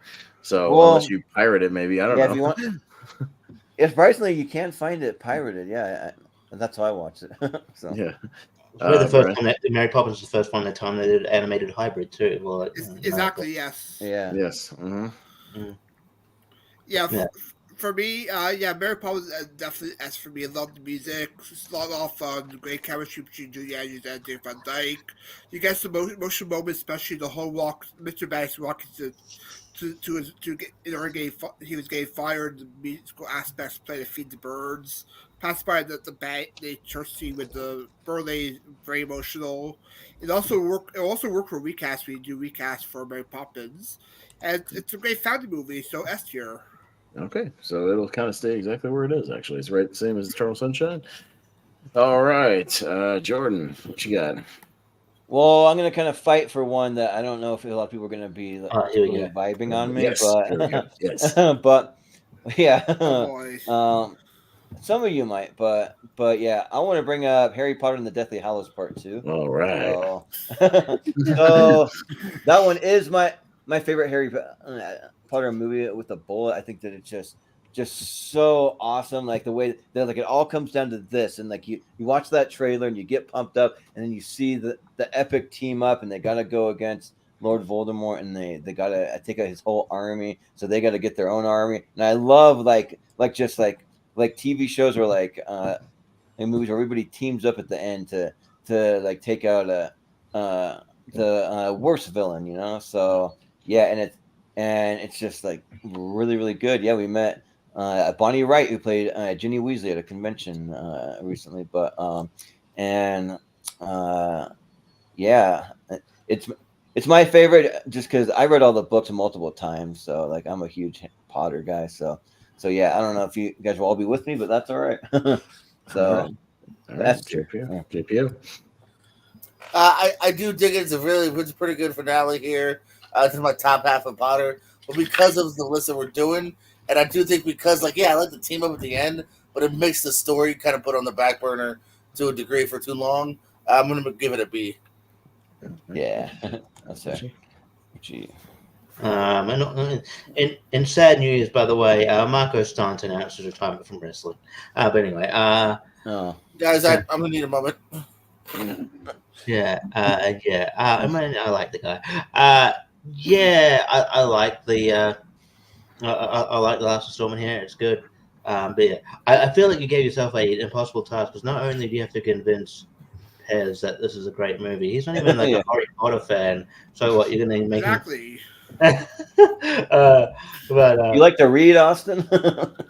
Yeah, but not this shit. No. The books are even better than the movies, but yeah. But like Yeah, but I it's probably in my top tier like Harry Potter films. I was ranking Harry Potter, then it'd probably get high.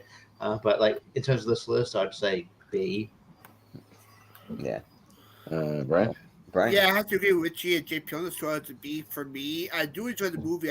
I do enjoy the Wizard World of Harry Potter Universal Studios. That's great. But for me, it's a B for me. Yeah, it's gonna be my D tier. It's gonna be probably the bottom 5 or 10 of this list. Just because I've seen it one time, and it was funny. I do have a story about that. I went and saw this literally opening night just because it was like, it was a big movie. It was something to do. I hadn't seen part 1. I didn't watch that, so I had no idea like what the story threads were. I saw Half-Blood Prince because it was in 3D and IMAX. I watched that. Had no idea what was going on. I literally saw like every other movie in the series in theaters, so I had no idea what the fuck was going on when I watched this movie, and I was just like watching it for the action or whatever, and just to like see what happens, see everybody else's reaction, just kind of to be part of the experience. Didn't know what was going on. It's the only time I've ever seen it. I'm not a Harry Potter guy. D tier. But it's not like a terribly made movie, so I can't put it in like an F tier, but like it's D tier. So yeah, well, one of these days I'm going to find a fantasy movie you like, Austin. One of these days. I mean, Star Wars is fantasy, but all right. Well, Star Trek is yeah, fantasy. but I mean like a pure like fantasy. Like I don't like a lot of fantasy movies. It's not my bag. Like fantasy is just not.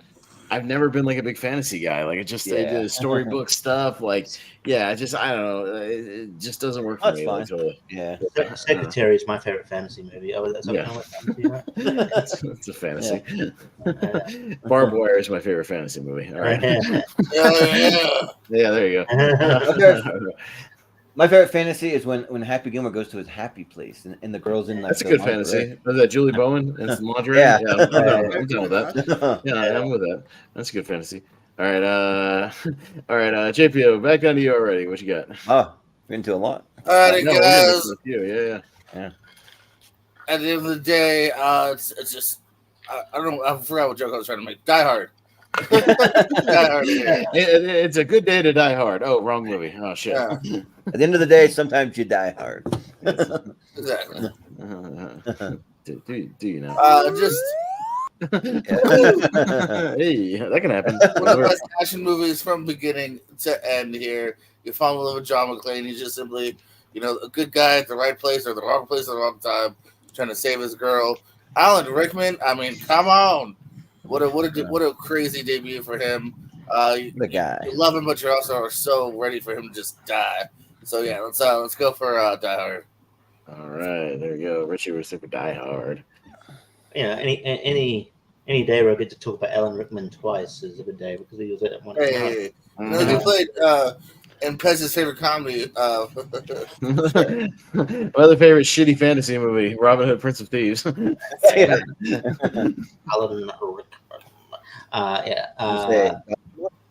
we just put like Robin Hood to bed for like 30 years? Like enough already. I mean, they're making like another one, like just no more Robin Hood movies. We don't need it. That Taron Egerton one with Jamie Foxx. It was weird. Oh god.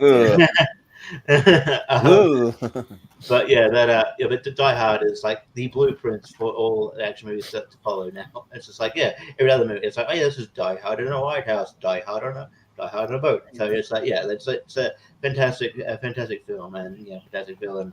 So yes, I think it should be high up in the S tier. So I got yes, sure.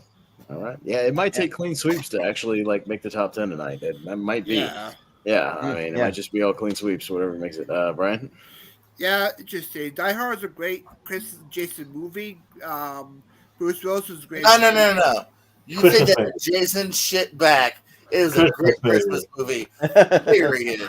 For me, I find it Chris and Jason for me. But that's fine. Yeah, but based on the list, I'll go A tier. Oh, you damn. The elf in the background. Like that makes it a Christmas movie. No, I mean John McTiernan said it's a Christmas movie. He's the director of the movie. End of story. End of debate. So yeah, it's it. No, Die Hard. Yeah, another one where I finally got to see it in the theater. I got to see it last December. My Regal showed it. Oh, it nice. was great. Yeah, no, that was a great time. I was even by myself in the theaters. I had like a private. They showed it all week, just like standard show times all week, which is pretty cool. So I went on like 3 o'clock on a Tuesday, and like I had to watch it by myself in the theater. It was great. Like having a private screening, it was a lot of fun. Just it's a perfectly structured movie. Perfect kind of 3-act structure. You know exactly where you are location wise. You know where everybody is. You just follow from floor to floor, and everybody just plays their part perfectly. One of the great it's like a buddy cop movie where the buddy cops don't like meet for pretty much all of the movie. Like it's a great dynamic with him and Reginald Bell Johnson. Yeah. So this great relationship over the radio. Like it's pretty awesome. Great writing. John McTiernan, man, like dude had a hell of a run for a little while and then, just fell off at some point, and now we haven't seen him. Like he's been talking about coming and making a movie. I wish he would come back to the movies and make something. I'd root for him when I go see something, whatever. Because it's tax stuff. It's not like he did anything like domestic or was a piece of, it's tax stuff like Wesley Snipes. We can forgive that. What are you gonna do? It's fine. We'll welcome you back, John McTiernan. You're not garbage. It's fine. So S tier for Die Hard. I mean, if Wesley Snipes can make a comeback for tax stuff, I mean, John McTiernan, come on. Yeah, it's just tax stuff. It's whatever. He was having rough times in the early 2000s. What are you gonna do? I mean, and that's why you probably haven't seen Paul Hogan and stuff either, like the Crocodile Dundee. Yeah, because he tax stuff as well. Oh, dang. Yeah. I mean, Willie Snipes going to have to come back as Blade if going to have a Blade movie because that's the only reason. Yeah, right. Yeah. He was willing to come back in the Deadpool Wolverine before any other Blade actor do another movie. But those private screenings. Also, I just wanted to shout out that it's nice when you can get that because if you want to plan a private screening and make sure that it happens, you got to rent out the whole theater, and that costs like hundreds to do that. It's like $200, which realistically, if you have a group of friends, it's really not that bad. You get like 10 people, 20 people. Oh yeah, everybody chips in for money. It's not too bad. But if you want to ensure that, just go at 10 a.m. on a Wednesday. You'll have a private screening most of the time. Yeah, so it's fine. That's what I do.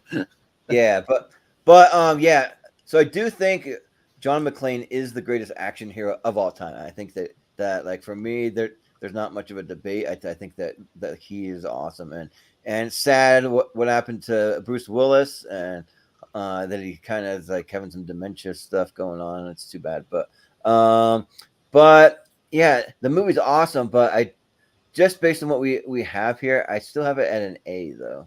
So. Man, what a heel. I I thought the thing was a shoe-in, and none of these are a shoe-in. What the hell's going on tonight? that might deserve my Tremors clip. Oh, Jesus. What the hell's going on? I mean, what the hell is going on? So there you go. You said shoe-in. I think that's from Orange County when he's talking to the dean of admission. You said it was a shoe-in. Yeah. Or no, he's talking to the principal lady. Yeah, that's who it is. All right. We are going to Richie. Okay. Yes. I'm not sure. It's not a. I just want to talk about this movie. I don't know if it's going to get an S tier or anything, but I think it's one of his best. Put up Liar Liar. Okay. Put it in the A tier. I don't know if it's going to get S, but I'll punt for A. I think it's still one of his. Jim Carrey at his best. One of his funniest. It's one of those roles he's able to sink his teeth more into. He can do his physical comedy as well as great one-liners. But it's got really real big heart to it too. More Tierney's hot in this movie. I mean, that doesn't hurt. And then there's wrestling references. That's always good. I mean, there's wrestling. There's a cut of the movie they edited out where they actually go to to Nitro. I should have left that in. And then but it would make sense narratively because narratively they skip the show because he's working, so it makes more sense. Yeah. He's supposed to be an absentee. He's supposed to be that absentee dad. So I don't. It would. I guess I think maybe in the edit he's at the show but he's not concentrating on something. He's on the laptop. But it works better if he's just not there at all. It works better if he's not there. So as much as I would have liked seeing the rest of the screen, But yeah, or like the idea of Macho Man and Ricky Rude in a cage, or whatever you said. Yeah, but yeah, there's just great one-liners. The pen is blue. I've heard, Jennifer Tilly's fun in this movie. Yeah, I just think this is a movie I go back to a lot. I've seen this a lot, heaps of times. So yeah, I mean, maybe I rank a little low. I'm just going on sort of the vibe here. So yeah, but I think La La is great. Yeah. Yeah, for me, I should go to S tier for me. My favorite Jim Carrey comedy, his funniest one, his funniest comedy of the '90s. Great practical stunts like the whole "I'm kicking my own ass." Do you mind? Very monochromal. Him roasting his boss is hilarious. I love seeing the secretary, the HR lady from Mrs. Doff for Papa assistant in the film. More tears great. Carrie Elways is hilarious as the new boyfriend Jerry. The claw S tier for me. Yeah. Awesome. Yeah, this is a tricky one because I'm on the border, but I might actually go S tier because I think I've always said I think joke for joke, pound for pound, like this is his funniest movie, especially like once the truth stuff starts. Like I think it's like a mile a minute, it's off to the moon. Like it's just insane, like how many jokes they cram in to all the courtroom scenes, and he's running around the office and just encountering everybody. Like it's super fast paced and just hits you a mile a minute. It's a perfect blend of his verbal comedy and his kind of slapstick, face, his kind of his physical comedy that he does. So yeah, it's probably like a top 10 or so comedies of all time for me. So I'd probably go S tier. Yeah. The teacher tells me a real beauty's on the inside. That's just something other people say. But he's like saying it to his son. But yeah, the movie's funny and it's really good, and the lines, they're just going. I don't know if he like probably most of it was like improv. I would imagine to just go like that, but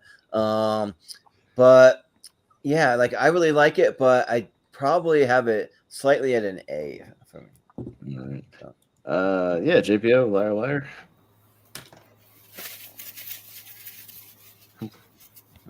Swan. The goose. Yeah. I was with that. Remember back when movies had a nice gag reel at the end and it was really funny. You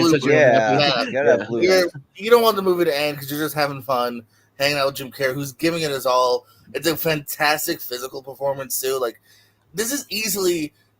I don't think we're talking about this movie with someone else in this role. You know what I mean? Because when you really look at the script, like he's not that great of a guy, and like, does he really deserve more tyranny in the end? I don't know, but we love Jim Carrey nonetheless. He's so funny, it's so great. Another rewatchable movie here. Turn it on and have some fun. We're on the cusp of S and A. Yeah, Richie, you're undersold your own movie. S. Okay, I thought I was in the room. He undersold it. All right. Even then, it's still probably not going to make the S tier. It's because you're probably going to need to make a clean sweep to make the S tier tonight. That's the level of competition. All right, where are we going? Back to me. Myself because Richie went before, so okay. Oh yeah. Yeah. For me, I'll go with A tier. A on this one. There's this fight. Are you an Endgame person or an Infinity War person? Oh boy! I'll go with Endgame on this one because I'm both. MCU film on this one. Yes, it gets convoluted with the whole time travel aspect, but it pays off in the end with the whole portal sequence. It flies by fast. For me, I laughed, I cheered, I cried in the theater a few times. Very emotional. Warren Jr. gave a great performance as Tony Stark. It's an S tier for me. Awesome. Yeah, so I watched it again recently. When me and my girl watched both Infinity War and Endgame, we did a little double feature. Man, I'm still an Infinity War guy, and Endgame has problems. Every time I watch it, it has more and more problems. I think it kind of drags in the middle during the actual time heist. I think it just kind of takes forever to get to the actual ending. The ending's cool, all the end fight is great. I think it has a good start. It has a lack of a villain. It's got no villain. You have the same Thanos, but he's a lesser Thanos, and he doesn't have the same like sort of hunger for power, and she's not the same quite, up there with the performance. And I just think it gets a little overly convoluted, and it just doesn't quite work as well for me. And I think it's a significant step down for me personally. When I go back and watch it, I can go back and watch Infinity War over and over again, and it just works for me. And it just fires on all cylinders, and this one just doesn't. So it's a C tier on this list. C, ooh. Yeah. Ouch. But yeah, for me, like, I'm a huge Endgame guy. I like Endgame over Infinity War, and yeah, like you get to see like so many people on the screen together, so many of your favorite heroes, and it wouldn't have worked if they just would have started out of the gate with just having everyone together. Like that's what like DC like tried to do, and it just, I don't know. They did it in like a mix kind of. They introduced some and then did theirs, and then still had more to introduce. But and yeah, like it just works. It's like so fun. And there's heart, there's emotion, there's like stand up and cheer moments. You finally get an Avengers Assemble, and it's just like you get like the snap moment from Tony Stark, and it's just, yeah, there's just like a lot to love, and like I can look over some things like the time travel stuff just because they created it so fast because they needed it, and they were in a time crunch, and they had to come up with something. Sometimes like when the pressure's on and you really, I don't know, like things just happen. But I don't know, it's a movie. I just kind of turn my brain off and just enjoy it. But yeah, so yeah, S tier for Endgame. JP. No, I'm going a little more with Pez as far as logic wise. Of I think Infinity War is the tighter movie. I think Endgame obviously has a bit of a plus because you're having the finale of some of these characters that we've known now for a decade and fallen in love with. So like I feel like sometimes people just write on those moments, which is fair. But I think Infinity War is a tighter movie. But I'm definitely not in a C tier because I still think Endgame's fucking fantastic. So I'm gonna give it an A. Okay. And don't forget about Jeremy Renner finally getting some cool storylines with his family going away and all that. So yeah. No, they both work really well. I just think from beginning to end, Infinity War stays tight and never. Infinity War just moves and just doesn't let go. 100. It just moves and all the storylines are interesting. It's like, oh, it's fun, but like like the time travel is just fine. It's not like groundbreaking. You mentioned the Thanos thing. Yeah, I agree. All right, yeah. Richie, what do you say? I'm sort of in between. Pez and JPO here. I think Infinity War is superior. I'm sorry. Yeah, not vibing with Jordan tonight, obviously, but it's all right. This is sort of, I felt this represented the downturn of the MCU as far as quality goes. But yeah, I still enjoyed it enough. But I'll go B. Yep. So it'll be kind of bottom of A, something like that. So around there. Yeah. All right. We're going to me. Well, let's talk about the other one. Let's go in game. Why not? Our Infinity War. Why not? let's just do the counter. Look, and again, I think this one's superior just in the fact that it's tighter from the opening scene of Thanos just wrecking shop and grabbing the stones. I think it's a tighter story of him just going from place to place, planet to planet, everywhere he needs to get these stones. It's a very tight story with him. You understand his motivation. You really get to know him. He becomes one of the great villains ever. But all the different storylines they bounce between with Stark and Spider-Man doing their thing. You got the stuff with Doctor Strange, even stuff with Vision, going to Wakanda, all that stuff works. Just everything works. Everything's interesting. And those battles at the end of that movie are great. The Wakanda battle is excellent. I mean, some of the great Thor moments, and maybe the most badass of all Thor moments, with the Bring Me Thanos thing is great. And a hell of an ending that just knocks your socks off and just leaves you there. And it just works, man. This movie moves. I can't believe how fast this movie moves when you go through it. But every piece of it is interesting. So no, I'll go Infinity War for S tier. Yeah, and also another badass Thor moment when he shows up on the battlefield and comes flying in with the. Yeah. They should have played. They played the what's it called? I can't think of the song that they played, or they should have played when he went. went down the like dun dun dun dun dun dun dun dun dun. Well, They should have that's- played that on there. That's right, Brock. Zeppelin. Yeah, but that's the song that they should have played there, and it would have worked better, I think. But Or- what? But yeah, like I like both of these. Honestly, they're like pretty neck and neck for me. I have Endgame ranked 1, 2, 3, only 4 spots higher than Infinity War, and it took me some time to like some rewatches to like realize that the end's not really a cop out, even though it felt like it the first time I saw it, and I was pissed off about it. But like now I'm just like, it's just a movie either way. But it's, and it's fun, and you're right, yeah, it really does move, and then you get to see like the OG Avengers kind of back together for a little bit of time and like see them all together. So yeah, I'll say S tier. Yeah, they're both S tier. Yeah. JPO? Yeah, no, I've already kind of said what I said. So yeah, S tier. Okay. Yeah, Richie. I said what I said. Oh no. I'll definitely go S tier. I think there needs to be, it has to be some like sort of Marvel representation in the sort of S tier, in my opinion. And this is one to do it. I think there's got better pacing. And that just more. Yeah, it's just more interesting. And that ending is one of the better endings in a comic book movie. So yeah, I'll go S tier for. All right, Brian. Yeah, S tier as well. As I said, Endgame person or Infinity War person, I enjoy Endgame more, but Infinity War the entire movie, so S tier. Okay, so there we go. All right, Jordan. Why don't you round it out? This might be the last one. We covered quite a few movies, so we'll start wrapping it up here after yours, and we'll get to the Hail Marys. So yeah, so close it out here. So yeah, let's get a John Wick movie in there because I'm a massive John Wick. I'll go with Chapter 4 because I just think they get better and better and better. But like, only by a little bit because like the one before the previous one already like sets the bar so damn high that it's like it's hard to even top it. But yeah, just like bringing in Donnie Yen is like inspired. It's just like so good. Bill Skarsgård was a great villain, and then Scott Adkins. I mean. Like just really being a chameleon in there. Hiroyuki Sanada, he's always badass.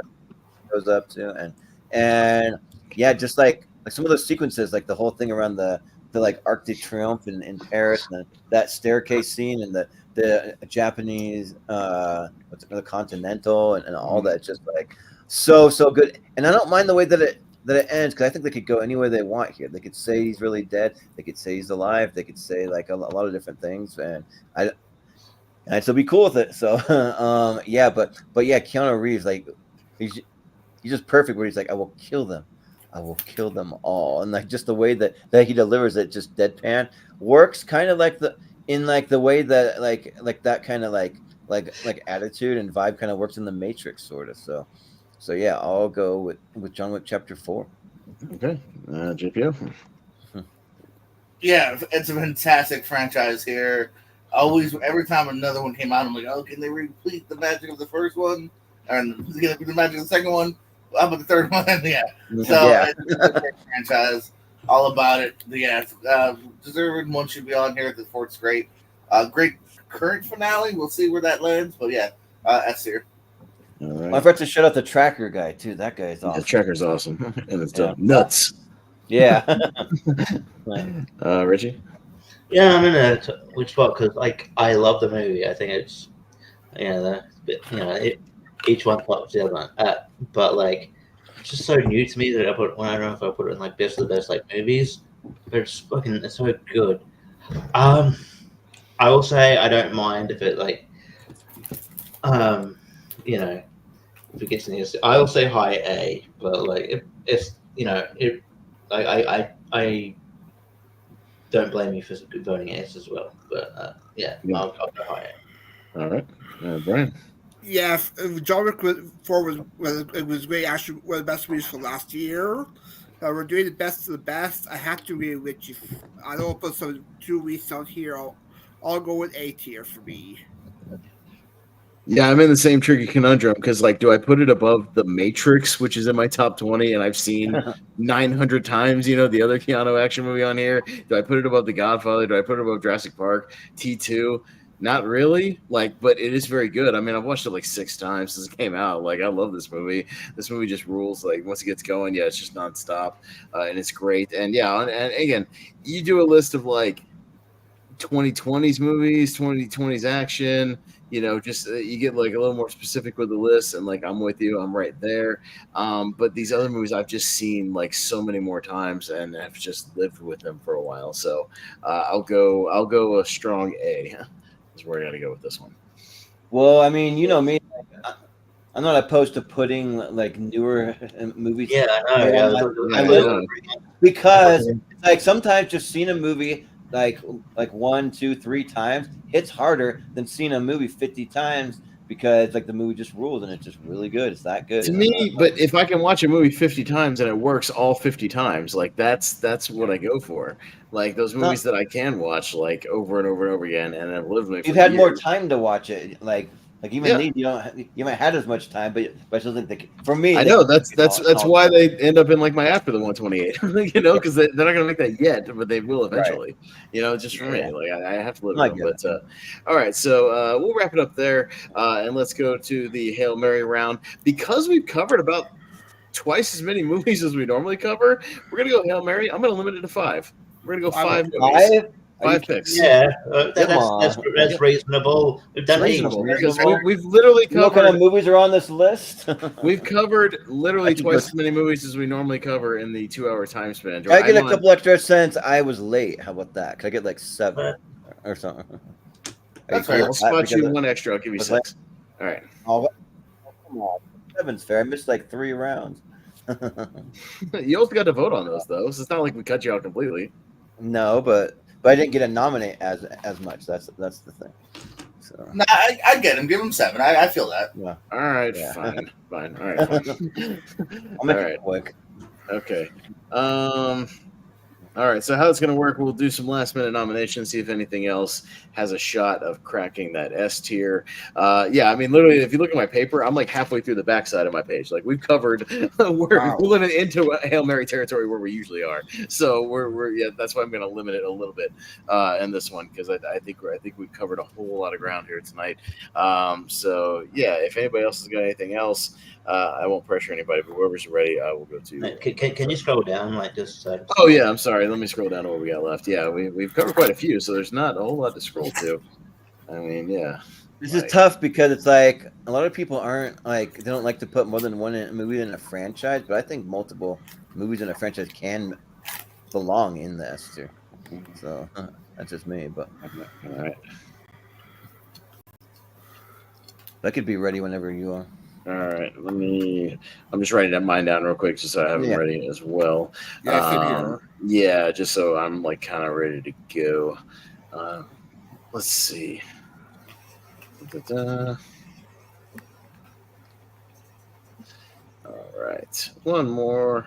I'm trying to pick my 5th. Let's see. Yep.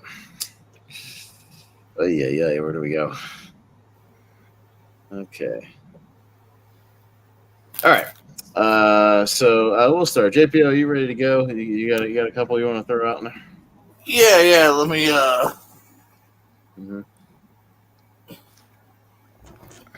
There you go. Touchpad enabled. Mm-hmm. All right. Let's do. You might not agree. Lord of the Rings: Return of the King. Okay. Sure.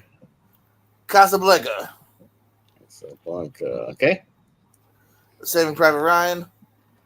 Saving Private. Okay. Truman Show. Truman. All right. And A Star Is Born. Star Is Born. Okay. All right. And I'll be looking for those crossovers again. See what else crosses over. Richie, what you got? Yeah. All right. I've got Batman. Batman. Mm-hmm. Jay and Bob. Bob. Okay. The Mummy. All right. Kill Bill, the whole bloody affair. That's what that is. Okay. And I'm gonna pump for Hot Shots Part 2. Okay. Sounds good. All right. Hot Shots Part 2. Oh, okay. Brian? Yeah. Willy Wonka Chocolate Factory. Willy Wonka. All right. Captain America Civil War. Captain Civil War. All right. Picture to Hook. Hook. All right. As Five Values. Okay. And Emperor the Groove. Emperor. All right. Might not have a lot of crossovers. Yeah, we might not have a lot of crossovers. See what happens.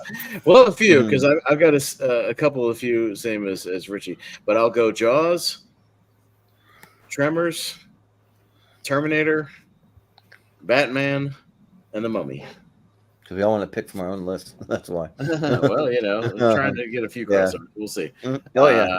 All right, Jordan. So you have to remind me if some of these have been picks. I can't remember everything. That's fine. I'll let you know. Like,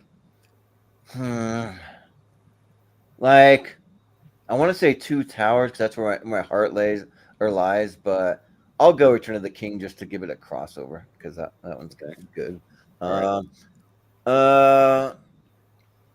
I would have said Captain America Civil War because I like it better than both Endgame and Infinity War. It's my number one MCU. Okay. Let's see. I would have said Return of the Jedi. I don't know if anyone else said that, but let's see.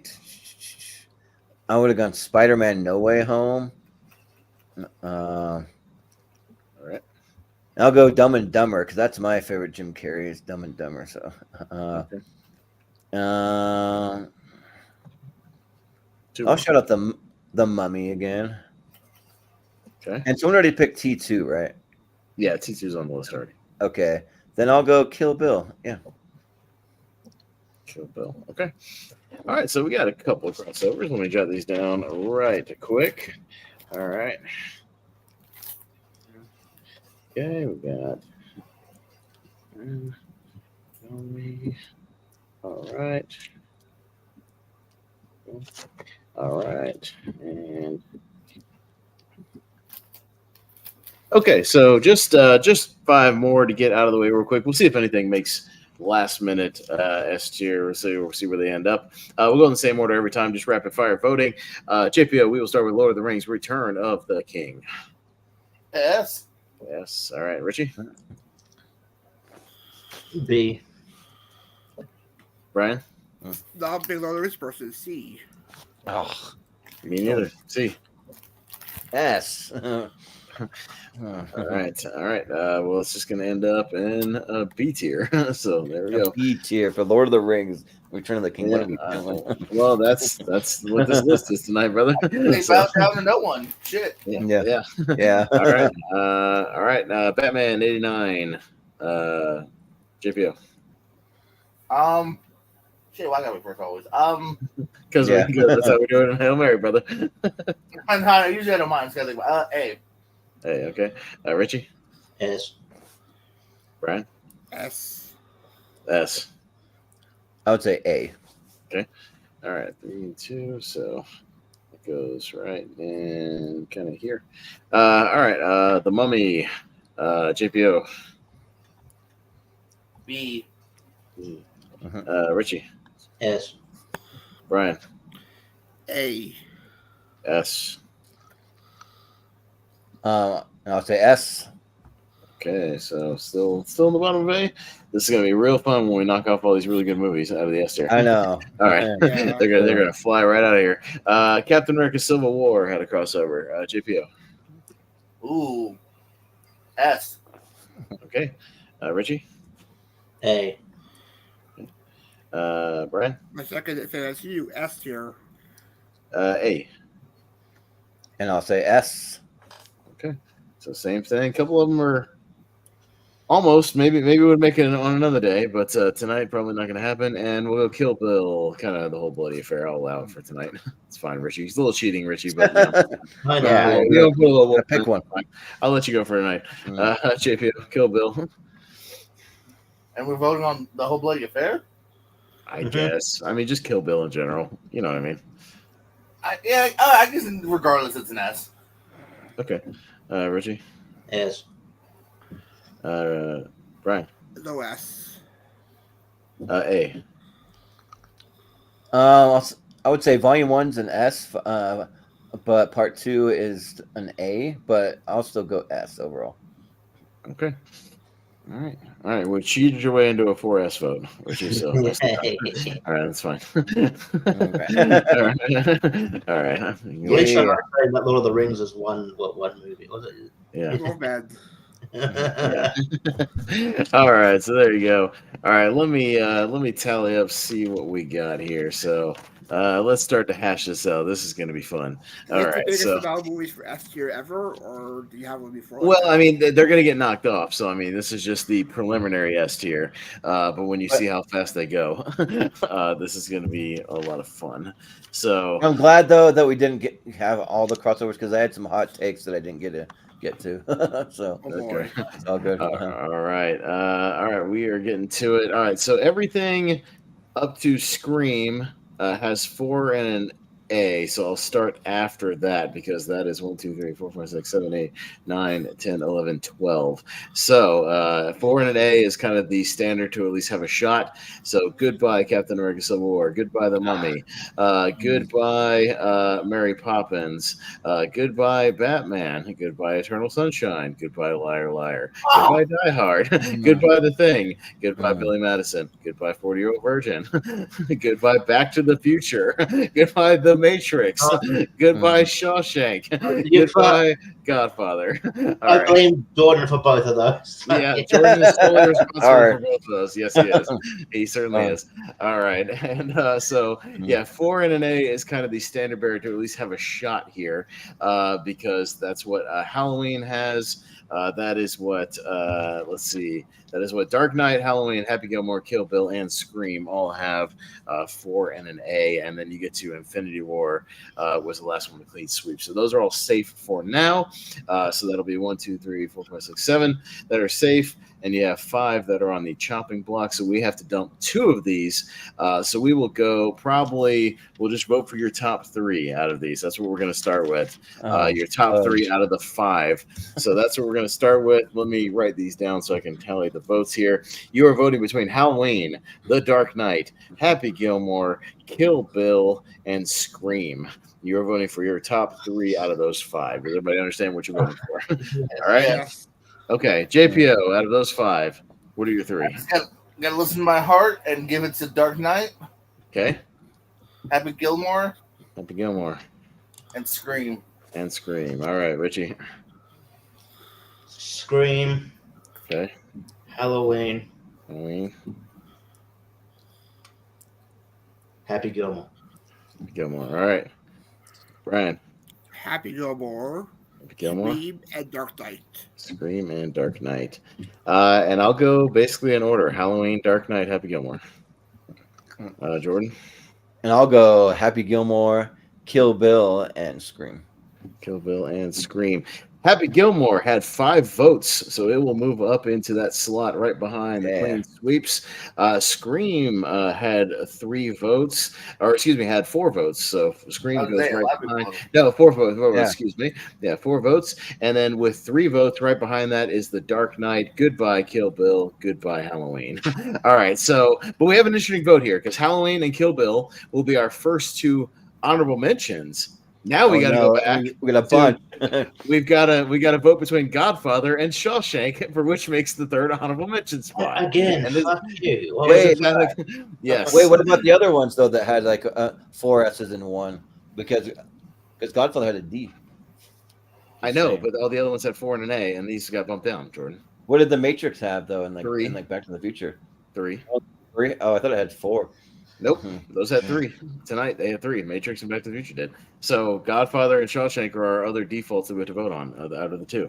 So it's Godfather versus Shawshank, and then we got to vote on which one stays. So JPO, Godfather or Shawshank? Godfather. Okay. Richie? This is like who would rather, I don't know, who would rather, Margot Robbie or something, I don't know. Margot Robbie. Well, actually, that's probably not a bad example. Godfather. I can't believe you made me do that. Okay. Brian. Yeah, Brando or Freeman. I'll go with Shawshank. I'll go Godfather. Pass. You don't get to pass. You got to vote. You don't get to pass for a situation you created. Yeah, you created this. You got to vote for it. Yeah. Shawshank. Okay. But Godfather takes it, so it'll be our default third honorable mention tonight. So your honorable mentions tonight are Halloween, Kill Bill, and The Godfather are by default. And even just by the votes, your number 10 will be Dark Knight, number 9 will be Scream, number 8 will be Happy Gilmore. Now here's where it gets tricky because all the rest of those, all those 7, Aliens, Wolf of Wall Street, Pulp Fiction, Jurassic Park, T2, Empire, and Infinity War all had clean sweeps tonight. So this is where it gets fun. So, man, how do you even tackle this? Let's see. I don't know. Oh boy. Go for your top 3, or I don't know. Yeah, it's gonna have to be like some kind of situation where we vote for like a top 3, maybe even top 4. We might even go like a top 4 out of that just to kind of get a mix of votes because that's going to be really, really tricky. Let's go for a top 4 and see where we go from there. So we will vote between those 7. So Aliens, Wolf, Pulp Fiction, Jurassic Park, T2, Empire, and Infinity War. You're going to vote for your 4 out of those. Which 4 do you like the most? Easier. Yeah, we'll do 4 just so we have a little more of a mix of votes here, and you get to vote for at least 4 of those. So does that make sense, JP? Those top 7, you're voting for 4. What do you got? That makes sense. I'm just trying to think it through. Yeah, I know. I know. It's another conundrum. I understand. Take your time. Yeah. Do what you got to do. Aliens. Okay. Wolf. Okay. Jurassic and T2. Jurassic and T2. Okay. Sounds good. Richie. Pulp Fiction. Aliens. Okay.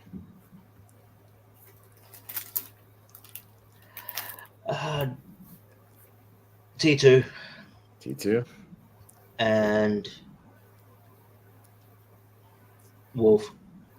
And Wolf. Okay. Brian. Pulp, Pulp. Wolf, Park, Jurassic Park. All right. and Infinity War. And Infinity War. Okay. Oh boy. Aliens, obviously. Wolf, because that's in my top 10. Jurassic Park. I have higher Tarantino's. Maybe T2.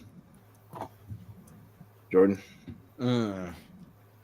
Yeah, and the more that I think about it, I think I have 3 definitive and 1 I'm not sure about. But okay. But my 3 for sure has got to be Aliens, Pulp Fiction, Jurassic Park. Okay. Now the last one, let's go T2. T2. Okay. So Empire didn't get any votes, so Empire moves to the end. Infinity War only 1 vote, but it still got a vote, so it moves above Empire. And then our next one with 3 votes was Pulp Fiction. So that goes, Pulp Fiction goes right there. And then all the others had 4 votes apiece. They are literally tied. Aliens, Wolf of Wall Street, Jurassic Park, and T2. So now we have to break it down even further, gentlemen. 2. You're picking 2 of the 4, and we're going to break this down even more. So out of Aliens, Wolf of Wall Street, Jurassic Park, and T2, you got to make yet another decision. All right, it's going to be a tough one. Aliens, Wolf of Wall Street, T2, Jurassic Park, JPO, 2 out of the 4. What do you got? Yeah, right. Sorry, I'm stressing you guys out tonight. I apologize, but that's what we're going to do. Robot and the Dinosaur, T2 and Jurassic. T2 and Jurassic. All right. Richie. Aliens and T2. Aliens and T2. Brian. T2 and Jurassic. T2 and Jurassic. I'll go Aliens and Jurassic. And I'll do the same. Aliens and Jurassic Park. Aliens and Jurassic Park. All right, so there we go. So with 0 votes, Wolf of Wall Street will move to that number 4 default position. And then Jurassic Park moves to number 1. And we have to do a final vote. Aliens versus T2. Cameron versus Cameron is how it's going to end up for that coveted number 2 slot. One final vote to decide it all. And it's Cameron versus Cameron. Aliens versus T2. Yeah, Cameron matchup. Cameron matchup. JPO, Aliens or T2?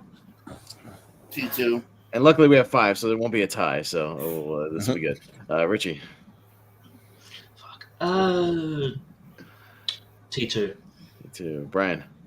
T2. All right, Aliens. And Jordan? I would have gone Aliens. All right, but it's close as we thought it would be. But there you go. That'll scoot right behind there. And there you have it. We finally got a definitive S tier and honorable mentions. Oh boy, was that interesting. Interesting what actually made the top 10. I never would have put money on Happy Gilmore making the top 10 out of this list, but it sure did. Yeah. So there you go. Sandman. We need one comedy. Fighting amongst everything else. But a good mix of stuff. I mean, we've got some Spielberg. Cameron's got his two heavy hitters. We got a Scorsese, we got a Tarantino, we got an MCU, we got Star Wars, we got a comedy, we got a horror movie, and we've got another comic book, but a different one, DC and Marvel. So we got one Marvel, one DC. So nice little mix, and then a little horror, another Tarantino, and Coppola with Godfather in our honorable mentions. So not a bad little list there. I like it.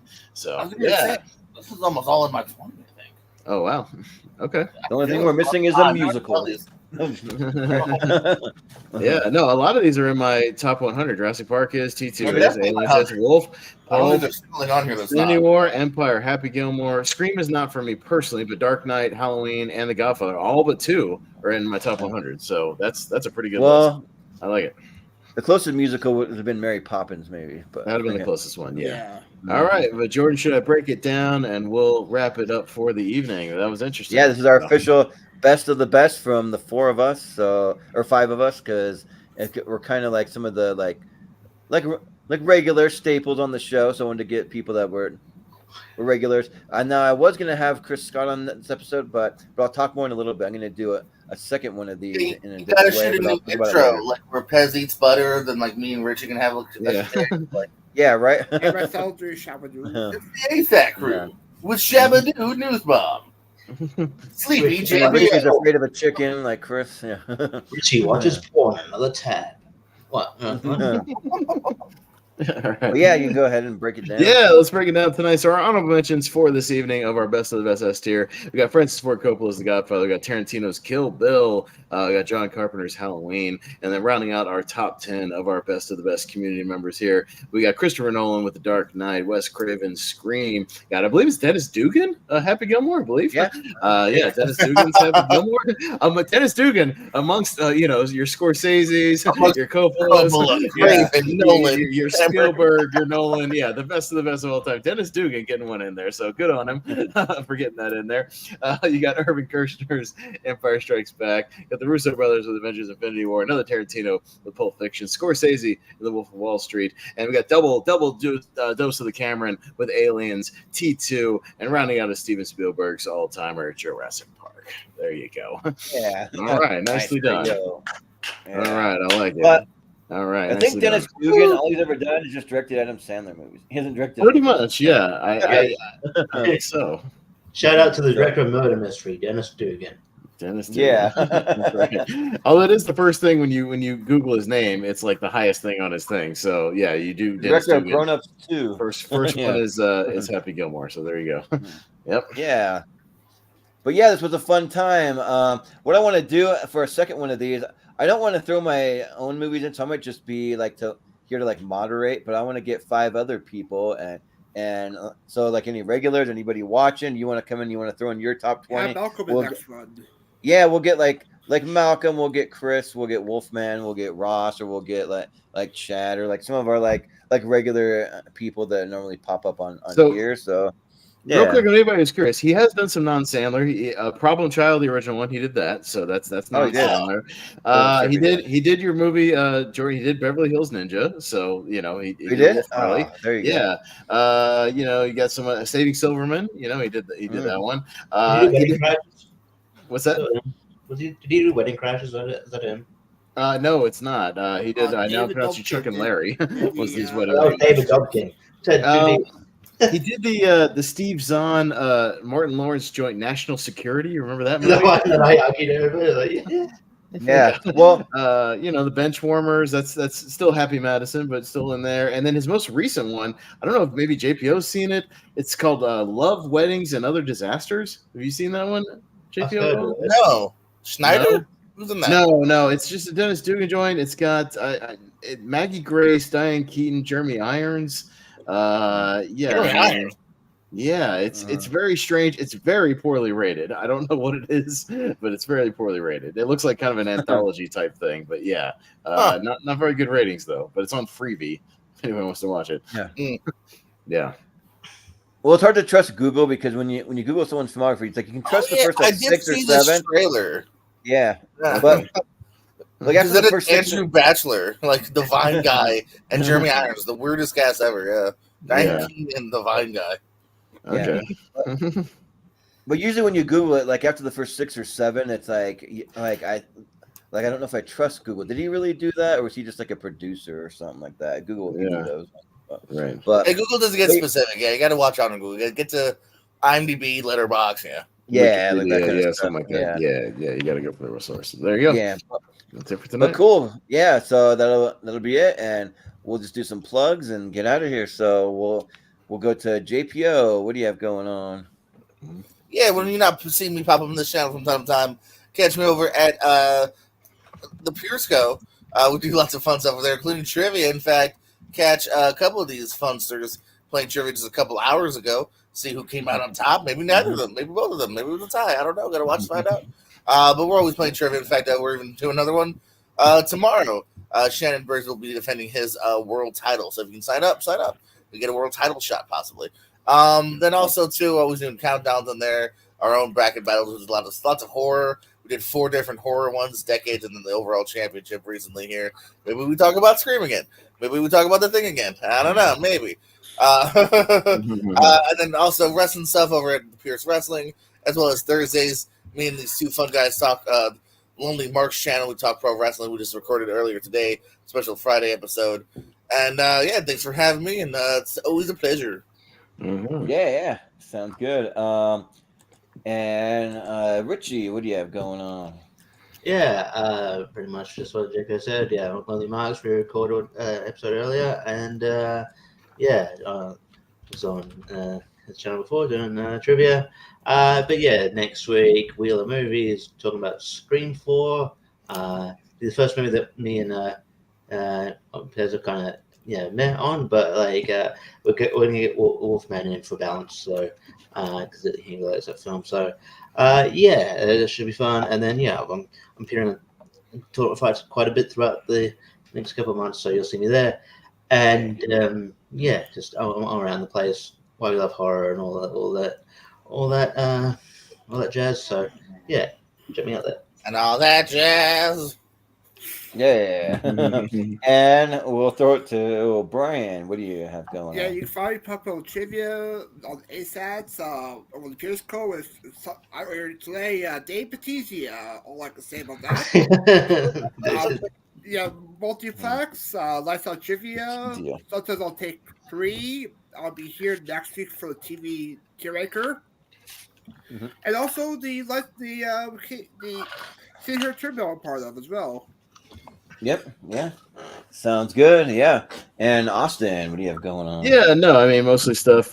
Just this. I don't have a lot coming up outside of the Movie Hero Network. So just go back and check out some of the stuff we've done recently. The recast episode was a lot of fun with Ghostbusters. We had JT, Moose Haas, and Benny Hamlin on. That was a pretty epic recasting. That was a lot of fun. Go back and watch JT's picks. They're wild.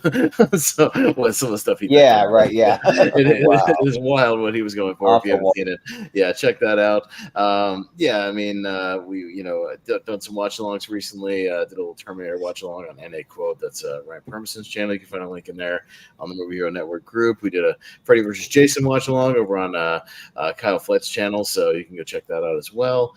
So a lot of stuff we did for spooky season if you want to kind of wrap it up there. Other than that, I'll just be kind of here. I don't have a whole lot scheduled for next week other than most of the stuff on the channel. So there you go. And you can find me going through Dennis Dugan's filmography, and I'll be watching all of his movies coming up. Mm-hmm. I'll be doing some watch-alongs if anyone wants to get on some Dennis Dugan watch-alongs. No, I'm just kidding on that one. Yeah, as far as the channel goes, and also Dave Batista, is that like Dave Batista's Italian brother or something? Yeah, right. Little controversy on ASAT. Go watch that. Okay. Yeah. Yeah, but Yeah, we do have some trivia coming up. I'll be reaching out to some people for the free for all. We decided it's going to be on the second Sunday in December, which I don't have the exact date pulled up because my phone went wonky and I do not have a normal working phone at the moment. But did you know, guys, if you I plugged a mouse, like a wired mouse, you can plug it into your phone, and if your touchscreen doesn't work, you can use a mouse, which is kind of weird. So it's not very like easy to use, though. It's kind of a pain in the butt, but especially when you work through apps. I was trying to do that today, but it had a pretty decent day of I got my wireless earbuds working that have been working in months, but then my phone crapped out on me. So if you want to get a hold of me, go to Facebook Messenger and I'll try to check it periodically throughout the day. But and then we do have trivia coming up. That's just regular seen and heard movie trivia. We do have two more first round matches that Brian Nussbaum, he'll be in one with along with Sandy Robinson, Henry Confidential, Matt Majot, and Eric Ibarra. So you can watch for Henry Confidential's alive. Yeah. He's alive. He just doesn't want to do it live right now. Yeah. He actually responded a couple of times in the group. I was like, whoa, like I didn't know where he was, but yeah. So we got that, and then I'm trying to do this with no phone. So let me bring up my schedule really quick. Okay, so the schedule we have coming up, we're going to be doing actually going to be the Coen Brothers versus the Scotts match. That'll be on Tuesday. So we'll be talking to the two Scotts and then the Coen Brothers. And then we will be getting back to some TV next Friday, which will be best TV shows from 2000 to 2009. So and JPO and Brian will both be on that one. So that should be a good time.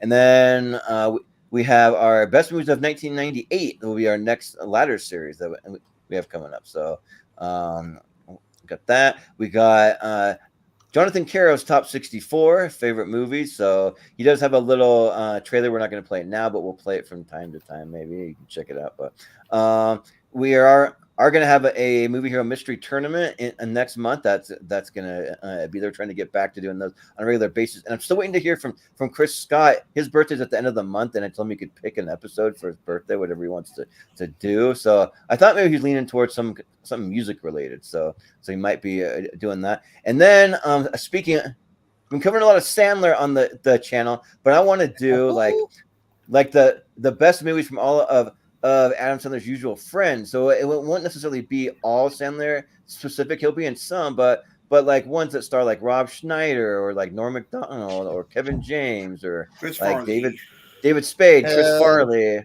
Yeah. So like all those guys, and there's a few guys we can hash it out like with some of the Sandler fans. We want to include like some of the like Blake Clark, if we want to include